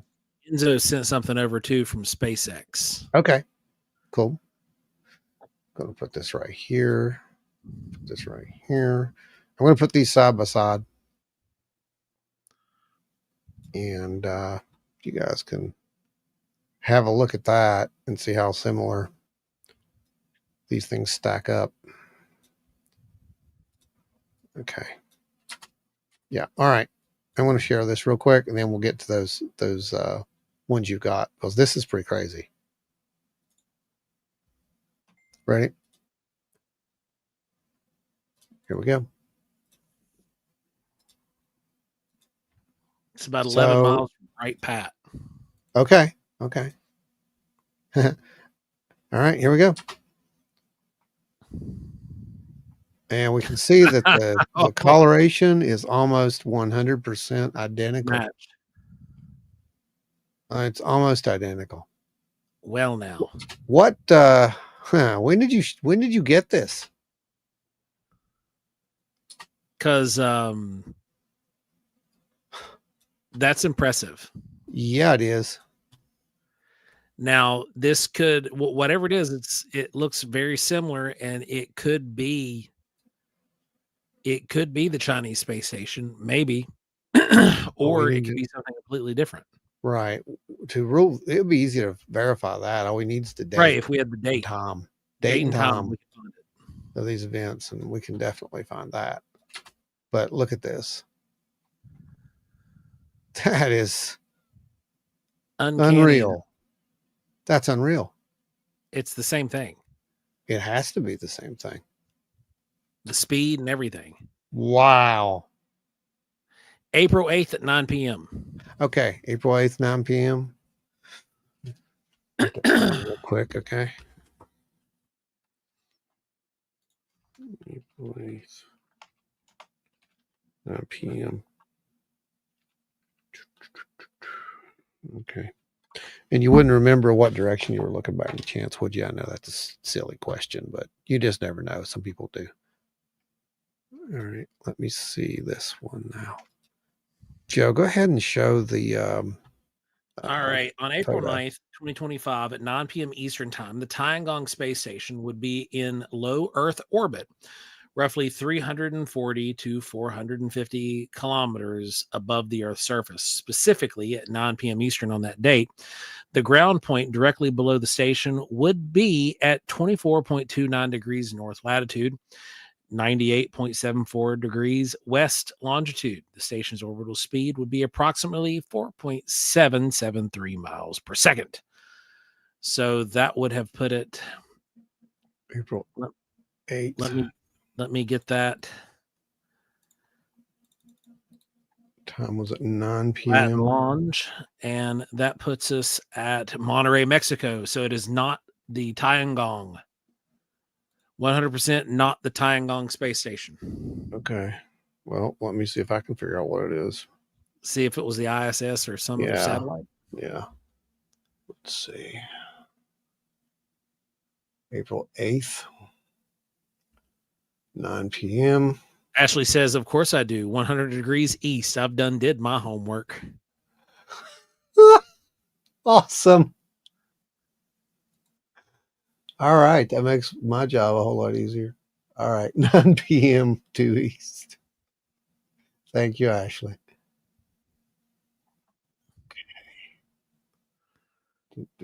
Okay. 100 degrees. Huh. No known satellites. And there's nothing there. No, there's nothing there. And it definitely isn't the Tiangong because we know the location of it. It was over Mexico at that point. Yeah. And not visible from Ohio. Yeah, there's nothing there. Ashley said it looks like an extra twinkling star to the naked eye. So I pulled the camera out and zoomed, and it was doing what it was doing in the video. It was pretty high up there. There's nothing there. At least nothing that we can see. Nothing that's on, nothing standard declassified. Right, exactly. It doesn't mean it's not. It just means that on the classified side, there's nothing there. So that's interesting. We've got two anomalies. Now I'm going to have to go back and find out about the other one because wow, that's pretty amazing, actually. Yeah, Beth, you sent us one like it, and we've actually aired it here on the show before. It was the one that was coming just over the tree line. So here's what Kenny had to send in. Kenny he was down in the Uaris, and he found this tree twist, and this was about 8-9 feet off the ground. Okay. This one I like. That one is interesting. Now, there are some things in nature that can cause this to occur, but a twist like this, you can see something's grabbed it and done something of that nature to twist it over. And then there's this one, which is this one looks like storm damage. Yeah, I've seen that before. Yeah, It's rotted out there in the middle. You can see how pulpy it is. Yeah, I've seen that. It's just rotted and falling apart. Now this one is Show very. show that first one again. So here's the first one. See, that's got a twist. Yeah, there's a rollover. Yeah. And then there's this one that's just pulped and Broken. rotted out. It's broken. But now this one is extremely interesting. I want you guys particularly look in the middle of the frame. What in the world? Now, what this is, that is a rhododendron bush that's basically dead. Now, you can tell it's rhododendron by the shrubby, barky nature of this thing. And then there's also, you can see some live foliage there around it, but most of it's dead. Yeah. There looks to be about a 25-pound slab of sandstone for whatever reason that is perfect right there. Why is there?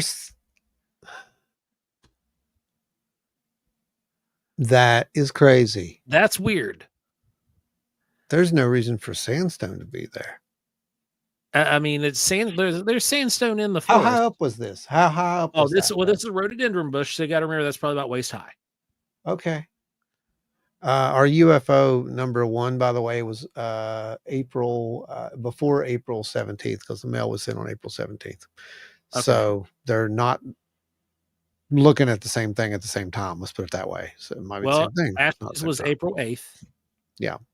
Which is before the 17th. Oh, yeah. So it could have been, depending on what night it was filmed. Well, I mean, it wasn't filmed on the same night. That's what I'm getting at. Oh, did they give you a date? Oh, you mean they could have got it on that date? Yeah, I guess they could have. No, I'll have to get a hold of them for that. Okay. The hat, I want to see more. That's interesting. Yeah, how high off the ground? Yeah, that's definitely that's a rhododendron. So I'd say waist to chest high, because rhododendron bushes max out normally around 14 feet. And that's 14 feet at the skinny bits. Yeah, and this thing obviously died prematurely before reaching that size. And this isn't the particular catawba species. It gets gigantic. So this is just your typical eastern rhododendron. You can see some of the purple flowers there in the background. But that is definitely freaking weird. That is interesting, is what that is. Yep. Now, so back to this one. I think that's just rot. It died, and then storm damage, snow or something knocked it over. Could have even been a possum climbed up in the top of it, or a raccoon, and it snapped because it was just pulpy and rotten. This one, there's a twist to it, and then that's just weird. That looks like anywhere between 15 and 20-pound chunk of sandstone, because you got to think that branch underneath it, the main leader trunk for this, if you go down to the bottom where it's at the base, that's going to be about the width of my forearm. Yeah. And so it's a pretty hefty branch, and you've got something, and laurel wood is really hard. So it would hold that rock for God knows how long.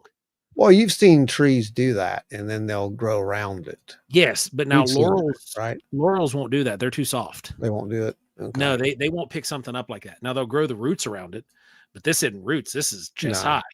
Gotcha. Like when it was growing up off the ground, it would have had to picked it up from the beginning, and they're too tender to took it up. Right. I got you. They're too tender to do that when they're small. It would have just grown around it. Well, that's pretty neat. All right, let's share another one. Kenny said it was 4 feet.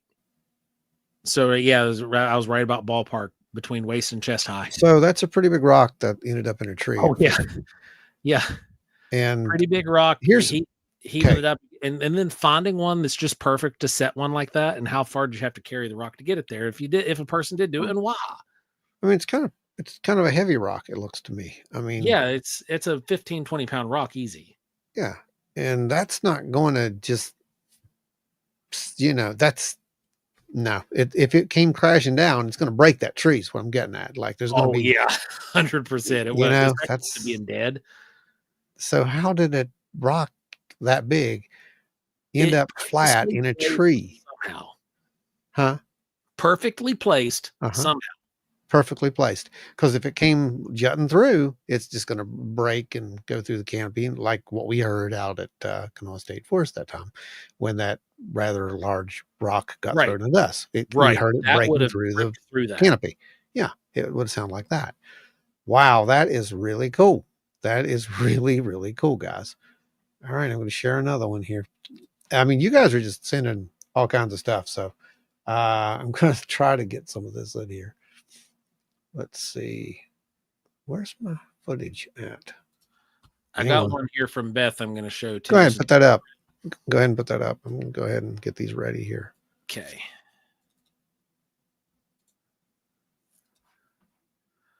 So here is a possible that this is a good looking. Wait. I like this one. What we got? One moment. Are they footprints? This is a footprint. All right, so I don't have to show those. Gotcha. Go ahead. So here we go. Take a look at that. Yep. Now,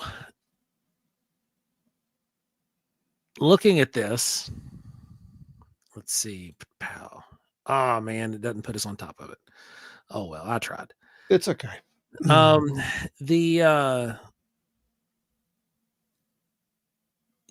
Something obviously stepped in and pushed in. Yeah. It's in the mud. It stepped on that stick because that's depressed in as well. You can see where there was like a little bit of a wallow on that stick where pressure was applied and moved from it, right? I can't.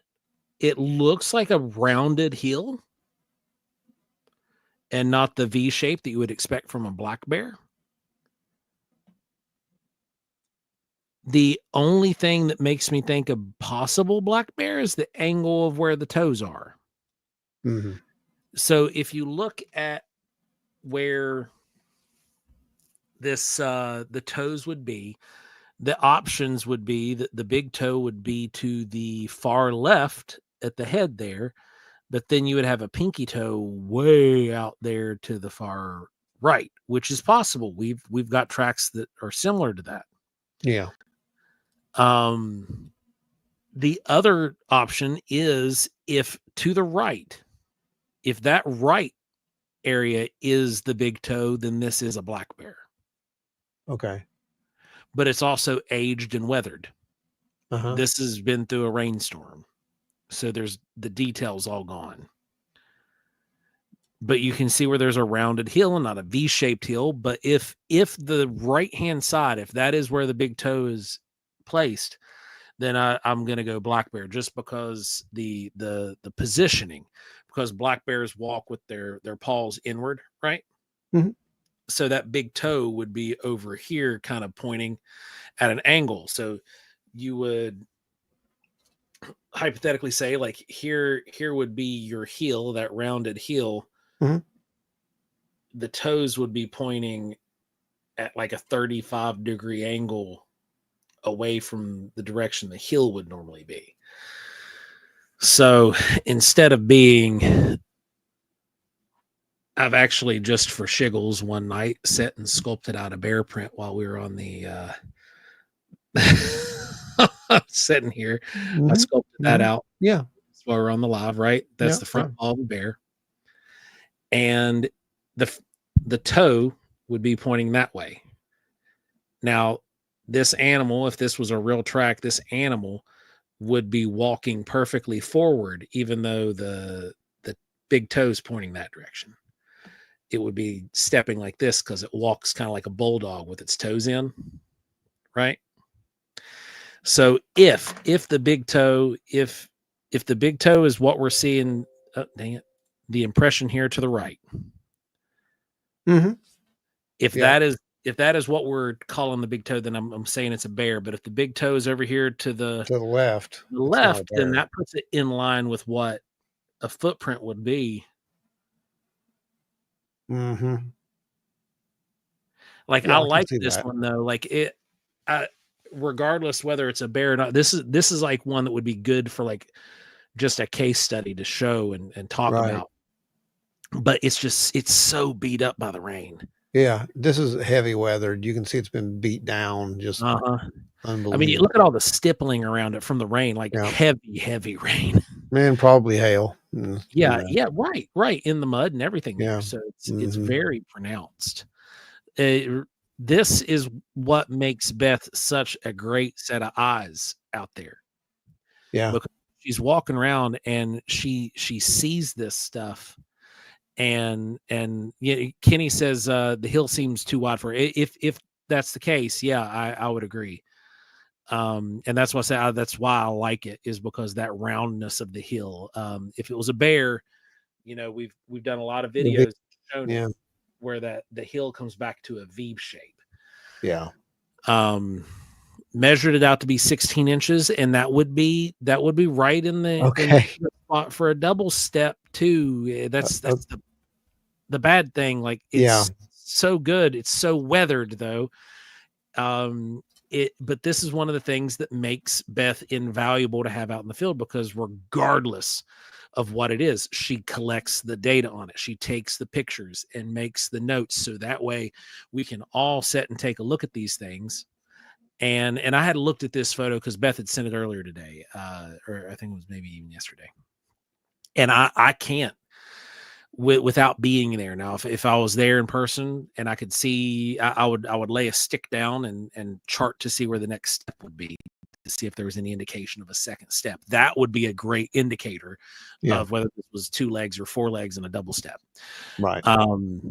And so but again, this is this is one of those things that makes her invaluable to have out there in the field, because she documents everything and she sends it in and just keeps going. She's a machine. Yep, absolutely agree. Mandy said, and Beth, you're 100% right there. And Hang we're on. going to revisit that later, though. That's not for tonight.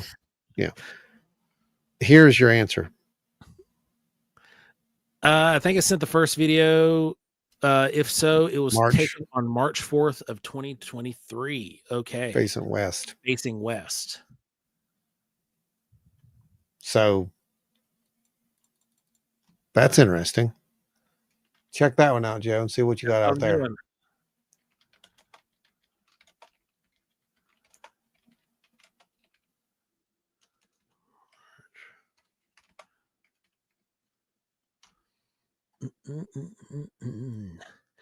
All right. It is in low Earth orbit between 200 and 280 miles above the Earth's surface, so a little bit closer than what it would have been for April of this year.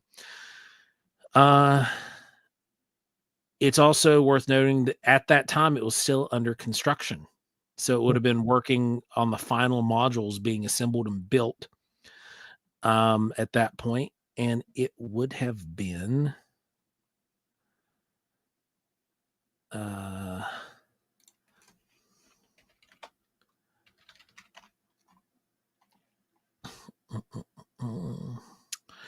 24.29. All right, give me 1 second. I'm going to have that location for you in T-minus. Gemini, where are we at? You need a time. We don't have a time. Yeah, but if I can get a trajectory, it might not even need a time.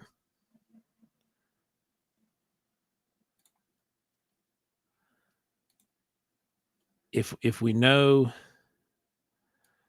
that, like, if it's on the southern hemisphere, it ain't gonna matter what time. You know what I mean? Because we wouldn't be able to see it period at all that time. Yeah, it was flying over Puerto Rico. So at that PM hours, visible hours for us during the PM, it would have been in the southern, just above the equator, basically. So it wouldn't have been visible here anyway. Mm-hmm.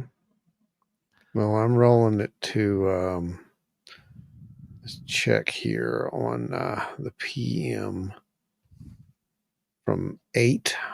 Let's do from 8 o'clock. Looking west. I see no satellites really that are going to fit that. At 11 p.m. I don't see anything. Yeah.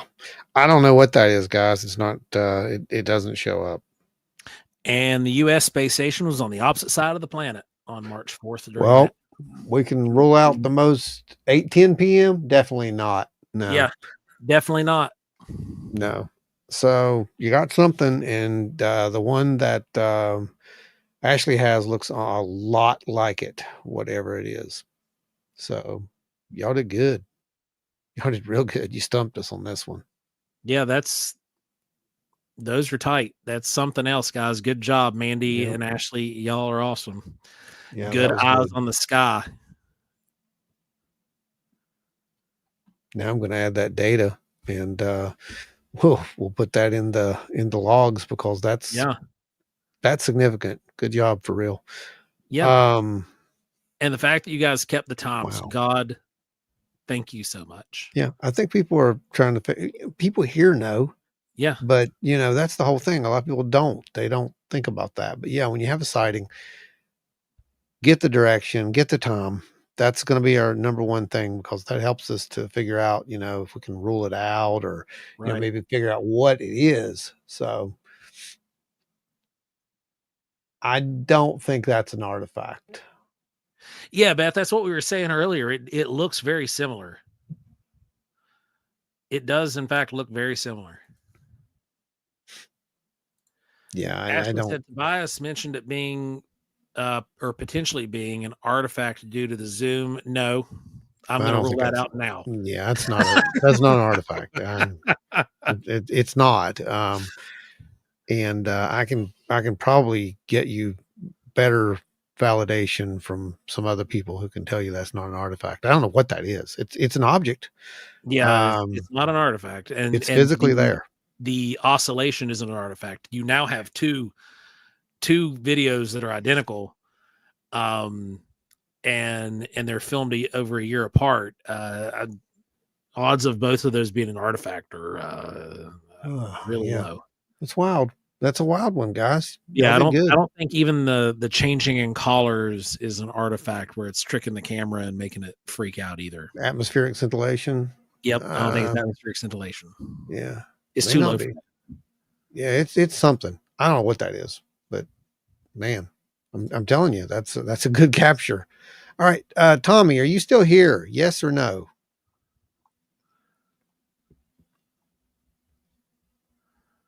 Enzo says those were very good videos. Certainly look like the same thing. They do, and they oscillated the same way.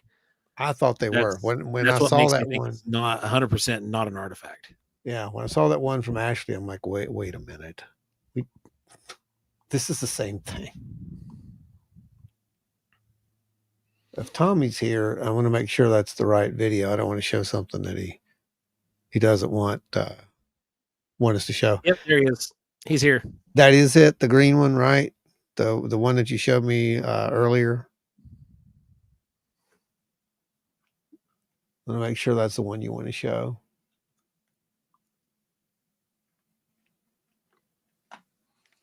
I made a terrible mistake. Headache? I mean, cinnamon candy. Oh boy. Homemade cinnamon candy, and I made a terrible mistake. Oh, I thought you had a headache. I'm a little sweaty down here, so I did one of these, and I got some of that cinnamon powder on the corner of my eye. Oh boy. Oh yeah, that's a bad mistake. Okay, so he says, "Yep, that's the one." All right, so we're going to show this. Ashley says, I agree. Whatever it is, it's definitely there. Oh, 100%. Oh, it's there. You did really did good. That's what I'm going to say for you. You blew it out of the park. I'm so happy. I could literally just scream. Beth said, I may be late saying this, but about the prints, I look at them, or I look for them so much. I see footprints in my sleep. No doubt. Yeah, you've gotten really good at this stuff, and the fact that you document everything is the key. Yeah, I mean, that's the whole thing, guys. You can always look at it and say, "Oh, well, that's a bird, right?" And sometimes it's not a bird, right? But sometimes it is, and it's okay. That's what you're supposed to do. You just collecting the data. You don't try to figure out what it is in the field. You look at it later. Even if you think you know what it is in the field, you still look at it later, and that's when you really make your final decision on that. And when you That's get why it it over takes to your us so long to peers. release stuff, guys. Yeah, it's exactly why it takes so long to release stuff. Okay, here we go. Boom. All right. And All right, here we go. Blowing it let up. me get this thing to fit to the screen. There it is. And I'm going to pull this down. Can you see that? You good? Oh yeah, we're good. Okay, we're going to play it. I got us using one of those news screens where we're like, right in front of it, like all them professional news people. Oh man. See, I can't see anything, so I bet that's exciting. Okay, so we're looking through night vision here. MVG is what we're looking at. Oh, there's some. There's one at the bottom moving at this point. And that to me has a satellite signature. Oh yeah, it's straight on. That's satellite Straight on. signature. Okay. Now the camera changed its rotation here because he's holding this thing by hand, I think, and shooting, I think, through the optics. Yeah, I think that's how it's working. Oh no, that was bright. Now that's bright. That's extremely bright. And there was something just moved right in the middle there too. Kind of I disappeared. can't tell if it was something moving in the middle or if I'm getting Blair Witched here. I don't know. Let me see. Let's go back. I thought I saw something move in the middle. It might have just been, I think it was a camera when the camera moved. Got some parallax going on, I think. That's what I saw. Oh, wait. Wait. This could be static too. Yeah, I'm seeing static. It's static. static. It's static. That's what I'm seeing. Yeah, because it almost looks like his stuff pops up and moves, but There. Right there in the corner. You can see it in the corner of the left. It comes in right here. oh yeah. Right there. And look, And then out. gone. Boom. That's cool. In, look at that. Like right there and gone. That's cool. Yeah, that's a good one right there. Right there's a good shot of it. I'll try to zoom in on that for us. See if we can get in there. Do over a little bit. Right here. I think it's right here, right? Yeah, that's it. It's right there. See if it come in. And gone. That's cool. Yeah. I'll be happy with that one. Yep. That's really seems like it's pretty much up there too. It's high. It's high. Yeah, that's what I was thinking. So let's go back and play the rest of that. Maybe. Tommy said, I didn't see that one. Oh, you didn't see that one? No, Yeah. that's the one that stands That's out to me. That's the one. This- That's the one I can't explain. Yeah, the other ones are Can't explain it when you see them do something like that because even in Satellite satellite, pop in and out on a trajectory like that. They'll course for a little bit and then fade out off a horizon. But right, like halfway across, something like that. But Yep. that thing comes in and it's just gone within like 2-3 seconds. So can't tell. That one, I think that's moving in the straight direction though. Yeah, if you Right. line up with those stars, That's what I'm trying to do. So I think it should be right here. Yep, And it should be right here.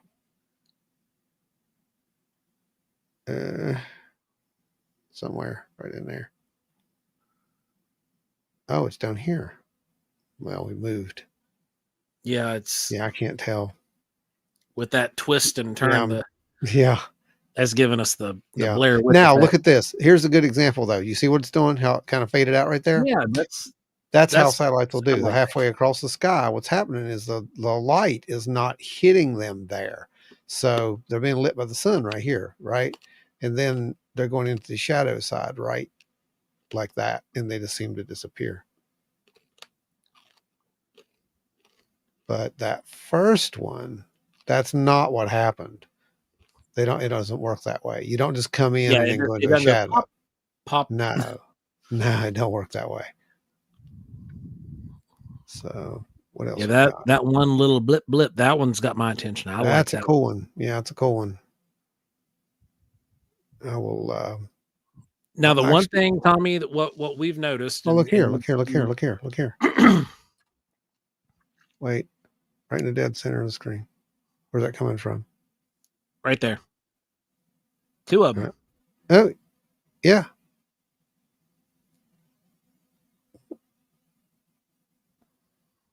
And they're gone.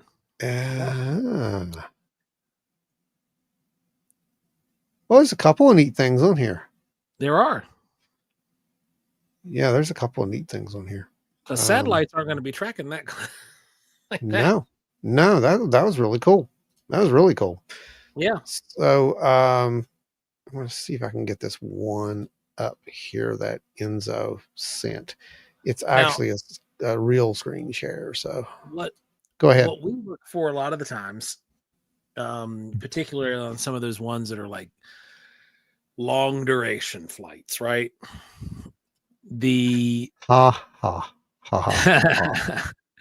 those long duration captures, if you've got like points of reference in the sky that aren't stars, like say you've got clouds, you can gather MEDAR data and you can calculate speed, distance, and all that stuff at that point. But we're also looking at something to base speed off of, where those look like they're just kind of moving at a typical steady speed, consistent speed. The long duration flights, what we're looking for with those particularly, and you've seen that in some of our footage that we've released, is they'll be moving and then all of a sudden 90 degrees this way and they'll disappear, or they'll be moving and do a J hook and take off and disappear, or be moving and then all of a sudden at a consistent speed and then decide warp drive and take off. That's a cool one. I'll actually cut that and send that back to you. That way you can little things in that one. There's a couple really cool ones in there that can't be explained. So whereas others, they will look at those and say those are satellites. Okay, that's just going to happen. So expect it. But those other ones, you can challenge that because satellites don't do that. So now, one thing that I would highly recommend is to try to get away from the rotation. I think it's hard for what he's using, but yeah, I agree. That's going to make your data stand out a lot better amongst other people. One way, just trying to, troubleshoot here. Get you a tripod, because I know the type of system you're using. Get you a tripod, mount it on the tripod, and put the tripod on your truck bed, and you stand on the ground. That way you're still looking up into this thing, and it's elevated up, but you're not elevated out to the extension of the tripod. So that way you're not getting the, wobbles. You're still using it at a really shorter base, but you've got it 4 feet off the ground, and then use that to track slow and that will also do away with a lot of that spinny kind of stuff. Cause that can create parallax effect that makes things look like they're moving that aren't really moving. And it'll also reduce, the losing a target that might be moving that you don't see at first. It'll make it more steady. Dave Roberts says, hi, Dave, by the way. Dave Roberts says, problem is we're so overpolluted with satellites in astrophotography. Satellites are a curse. Starlink is the devil. Mm-hmm. He's not wrong. Oh, yeah. Yeah, you're not wrong, Dave. You're not wrong at all. I hear that Dave might actually make it to the next meeting, by the way. Just letting you folks know. Nice. I think that's going to happen. Dave said that's where you get guiding mounts, either for cameras or telescopes. Yeah. Agreed. Yeah, absolutely agreed. And they're a lifesaver when it comes to that kind of stuff. Wait, does that mean you're coming? Sweet. Is that confirmed? Are you actually coming? June 21st. June 21st. Make sure. Dave in the flesh. Wow. That's impressive. Oh, wow. He's going to be there, guys. Nice. Unbelievable. That's amazing. Trackway says, the Hopi warned of a sky full of unseen skyways. Well, they did.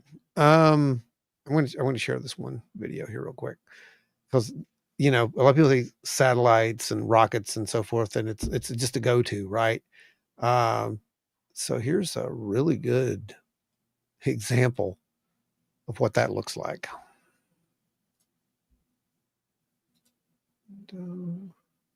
Maybe. Is it not? What is it doing? Huh.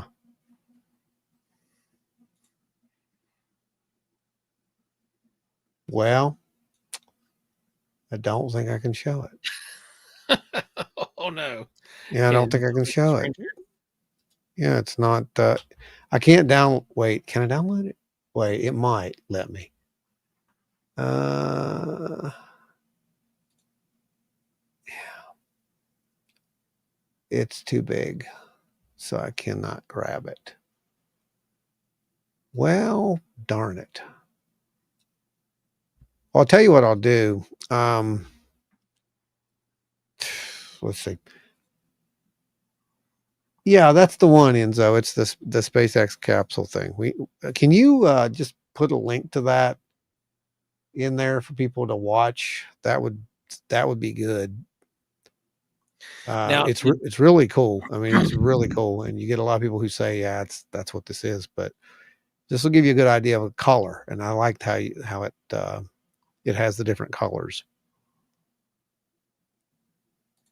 Kenny said Starlink passed over us in the Uwharrie National Forest during the night investigation. It's still eerie seeing it, even though you know what it is. You're still just like, oh. Yeah, it's impressive, isn't it? Yeah, it really is. Okay, folks. I think let me check something here real quick, okay? Before we call it. Night, buddy. You have a good one, man. Chris is here. What's up, man? Good to see you, bud. Hey, welcome. Welcome. Okay. Enzo said you can just drop the link in the chat if you want. Okay. Now, did you guys see the time-lapse photograph of all the satellites from the ISS? I don't remember. They just released it the other day. I don't think I saw that. Pretty sad. Oh, I can imagine. I mean,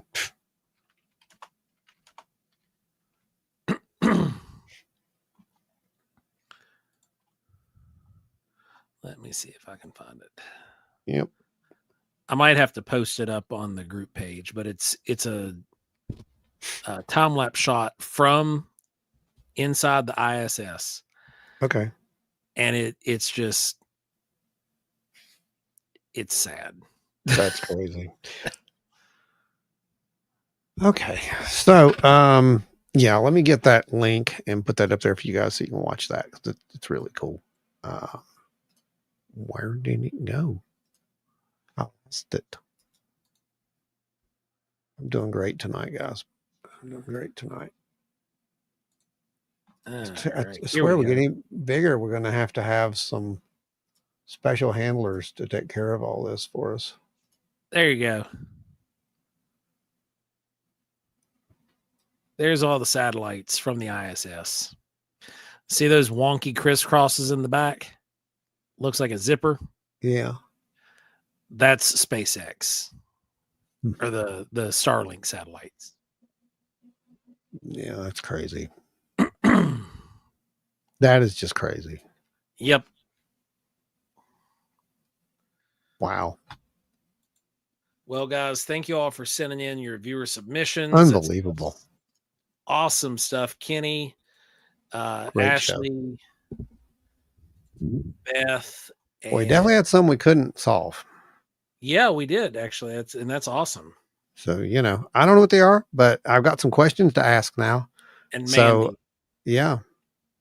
So, we'll be asking a few questions for you guys, obviously, and trying to, kind of figure out what that is. We absolutely, Dave, go for it. What is it? If you guys want, I can put some astro images to the page. I can also show some examples of satellite trails. Do it. Yes, please. That's what we need. We need that kind of data. So, folks, I hope you liked tonight's show. This was In Focus number 9. Do you believe it's number 9, Joe? I know, right? That's Yeah. 9 months, and we skipped 1 month of Yeah. In Focus. Yeah. So we've been doing this for a bit. You guys continue to send in stuff. We're going to continue to do this. You know, that's pretty much what it is.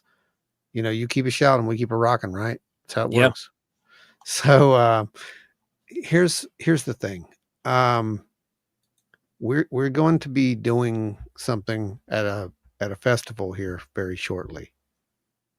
And there should be some actual word on that coming out. And hopefully we'll be able to share that. I'm looking right now. I haven't seen anything yet. So there should be some word coming out on that.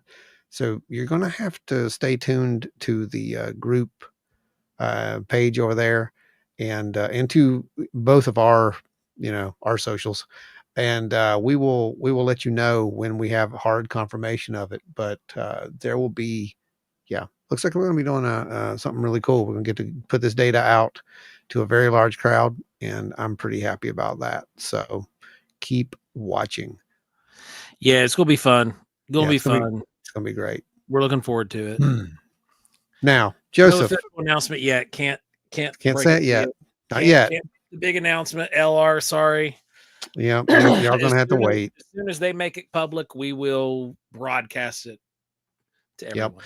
Yep. So, folks, we are going up into a very special weekend. I think that I'm going to let Joe talk about this. We do about every year we do this, and it's there's two holidays that get mixed up. Yes, 100%.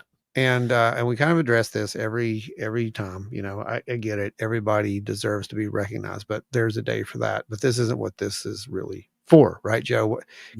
Can you please give us a brief history as to what this is about or what it should be about, I should say, and let's focus on those folks. Now, this coming weekend, okay, is Memorial Day weekend. Everybody's out cooking out, having big parties, all that stuff, but it really should be a somber weekend to remind you of all the people here and abroad who never came home. The folks who lost their lives defending our great nation, who went out and made the ultimate sacrifice. That's Memorial Day. I'm a veteran. Don't come to me and tell me thank you on Memorial Day, because I'll just look at you sideways. I'll be polite, but I'll correct you. Veterans Day, yeah, that's a party because we're still alive. We're still cranking it out. We're still being hellions. and you know, it's Veterans Day. Let's party hardy. Let's go have our 3-day weekend and cookouts and hang out and run around. Larry says, in honor of our fallen brothers and sisters, $20 there. We'll make sure that goes that $20 goes somewhere worthy. Okay, we'll put that towards something. I know that Ron and the folks that he works with there, they do some stuff with the Nitro Museum, and we'll make sure that goes towards a memorial of some sort. Okay, so appreciate you, Larry. Thank you. And this is one of those holidays. Like I said, it should be a somber reminder to remember those who are no longer with us, people who made the ultimate sacrifice, defending your freedoms, defending the freedoms of other people that do not know freedom. So there you go. Come Veterans Day, let's party hardy. Let's go to town. We'll have a big one. But Memorial Day, take a minute, get away from all the loudness and craziness and the fireworks and all that for a minute, and just remember what it's really about and why you have that 3-day weekend if you work a government job. Okay. Because there's a little bit more to it than just getting that free holiday thrown in there in the start of this. Okay. Yeah. So when you're out there, doing your drinkies and your toasties and you're having Yep. your bites of food and whatnot, just stop for a second, lift your glass and toast one that isn't there, because Yeah. that's trust me, that matters. Just little simple gestures like that do matter. I do believe that carries over some way. I don't know how. Remember, there's a consciousness connection to all of this. Right. So, I got a feeling that, you pay some respect, your ancestors pay respect. And I think that, those who aren't your ancestors will pay respect as well. So just remember people, and, for the love of God, be good to people, be good to each other. This is it's important. That's what I like about this community, our community right here, the collective that we're trying to build. If you notice the collective, the discourse that takes place in the collective is unlike any discourse that takes place on any social media platform out there. There's no name calling. There's no bashing. There's no, what is the word I'm trying to find? What is that word? Begins with a D. Help me, Joe. It's drama. Oh, yeah. There's no drama. That's what there's not any of. And I just want to, before we sign off, I made a promise. I wanted to address this one thing, and we talked about it earlier in the show. It's a comment that we got over on Paranormal Horizons. And by the way, Lord. my God, you guys are wonderful. By the way, 98% of you, probably 98.9% Yeah. of you are absolutely wonderful. We are not worthy of some of these posts, or these opinions. But let's see. Oh, wait, they kind of edited it already. They edited it, but I'm going to read what they have now because it's a little more respectful. But here's what they said. Listen, Dr. Stephen Greer came up with all you have done tonight. John was a good guy, but CE5s, that wouldn't exist without Dr. Greer. Well, now. Let me, I'm not going to read my response. No. This is a family-friendly show. No, I was very nice. You were I was polite. very nice. I was very polite. And I just reminded them, listen, there are many others who conducted those experiments far before Dr. Greer. Yep. What you don't know is that I conducted those experiments probably before Dr. Greer. I don't know for a fact, but I can tell you that I had some interesting experiences, and those folks who have been at some of our events know what I'm talking about.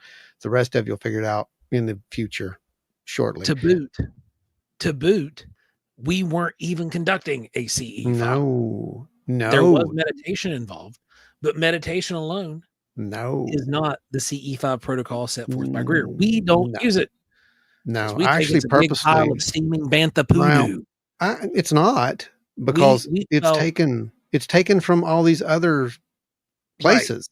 Right. Use the original source. Yeah. Do something and come up with a protocol that's not involving some kind of new world order. Yeah. I'm not even going to go there. I'm going to tell you is that I know the book.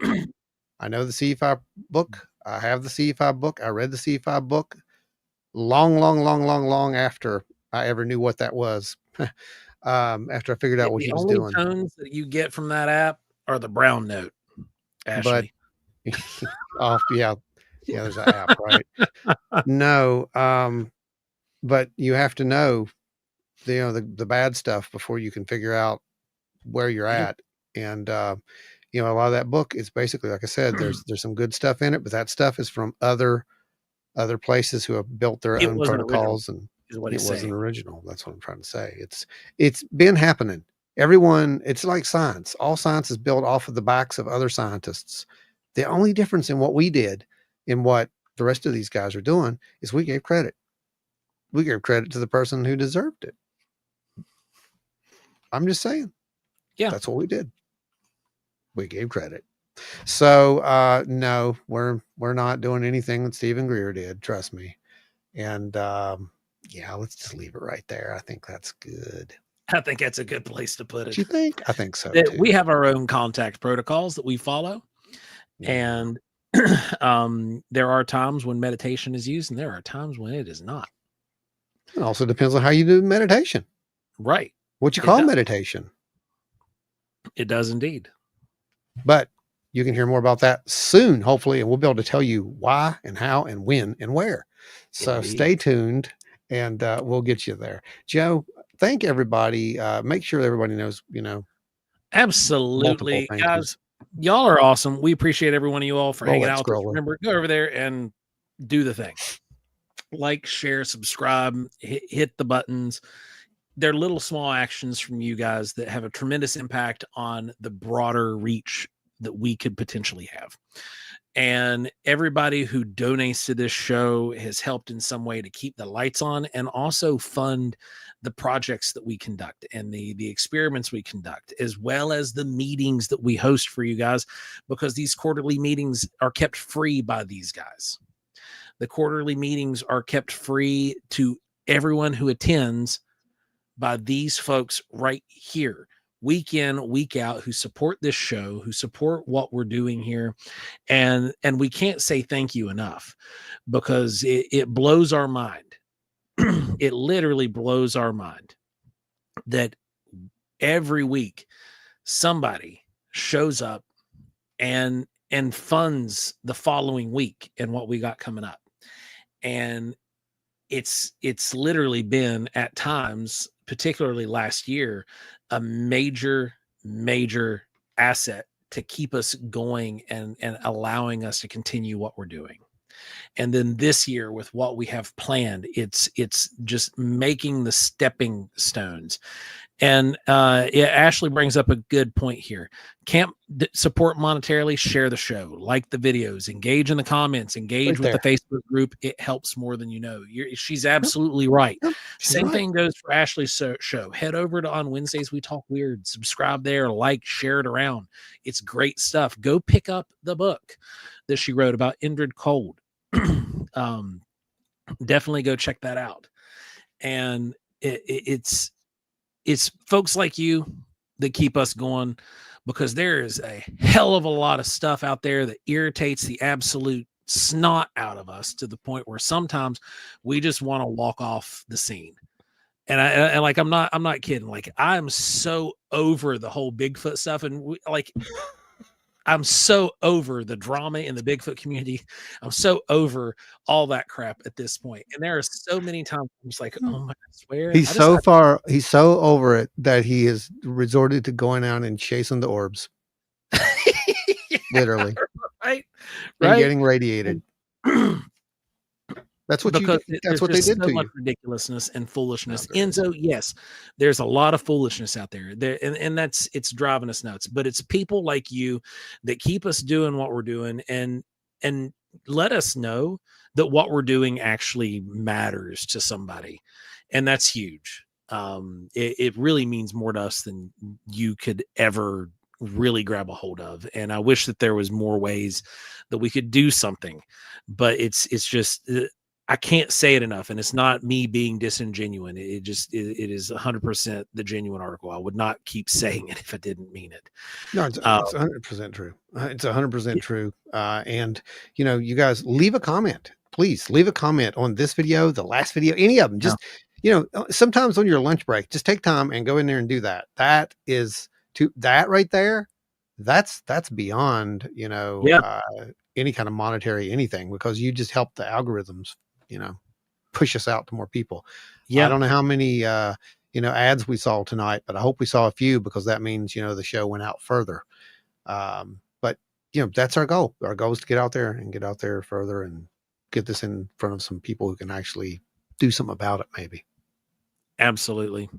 So thank you guys, everyone who has supported us throughout the years, everybody who, because by the way, the reason I say throughout the years is we're literally just 2 days ago, we went over our 5-year anniversary. So thank you guys. Yep. Thank you for supporting us for the last 5 years, week in, week out, listening to all of our panderings, all of our ramblings, all of our musings. Thank you for being there and listening to us and allowing us to be a part of your life in some way. Even though we haven't met some of you guys in person, if we did, we would grab you guys up and give you some big old high fives and bear hugs, because that's just who we are and what we do. So if you get a chance, come see us out at one of the shows. Tell us that you've been listening to us. Let us know, because what you're seeing right now is what you're going to get right there in your face, because this is who we are. We really do appreciate you guys. And thank you guys for spending 5 years of your lives with us. It blows my mind. Absolutely. Absolutely blows my mind. Never would have dreamed it. So thank you, thank you, thank you. Y'all are fantastic. You're all amazing. And remember, ARRO stands for A-holes. Always. No, it doesn't. It doesn't. Research. It doesn't. Obviously. Have a little faith. Have a little faith. This new guy, maybe. You know what? Luke brought balance to the Force. It just took time. Well, kind of. He sort of did. He sort of did. And then he just disappeared. Force art. Stay wild and weird, everybody. True.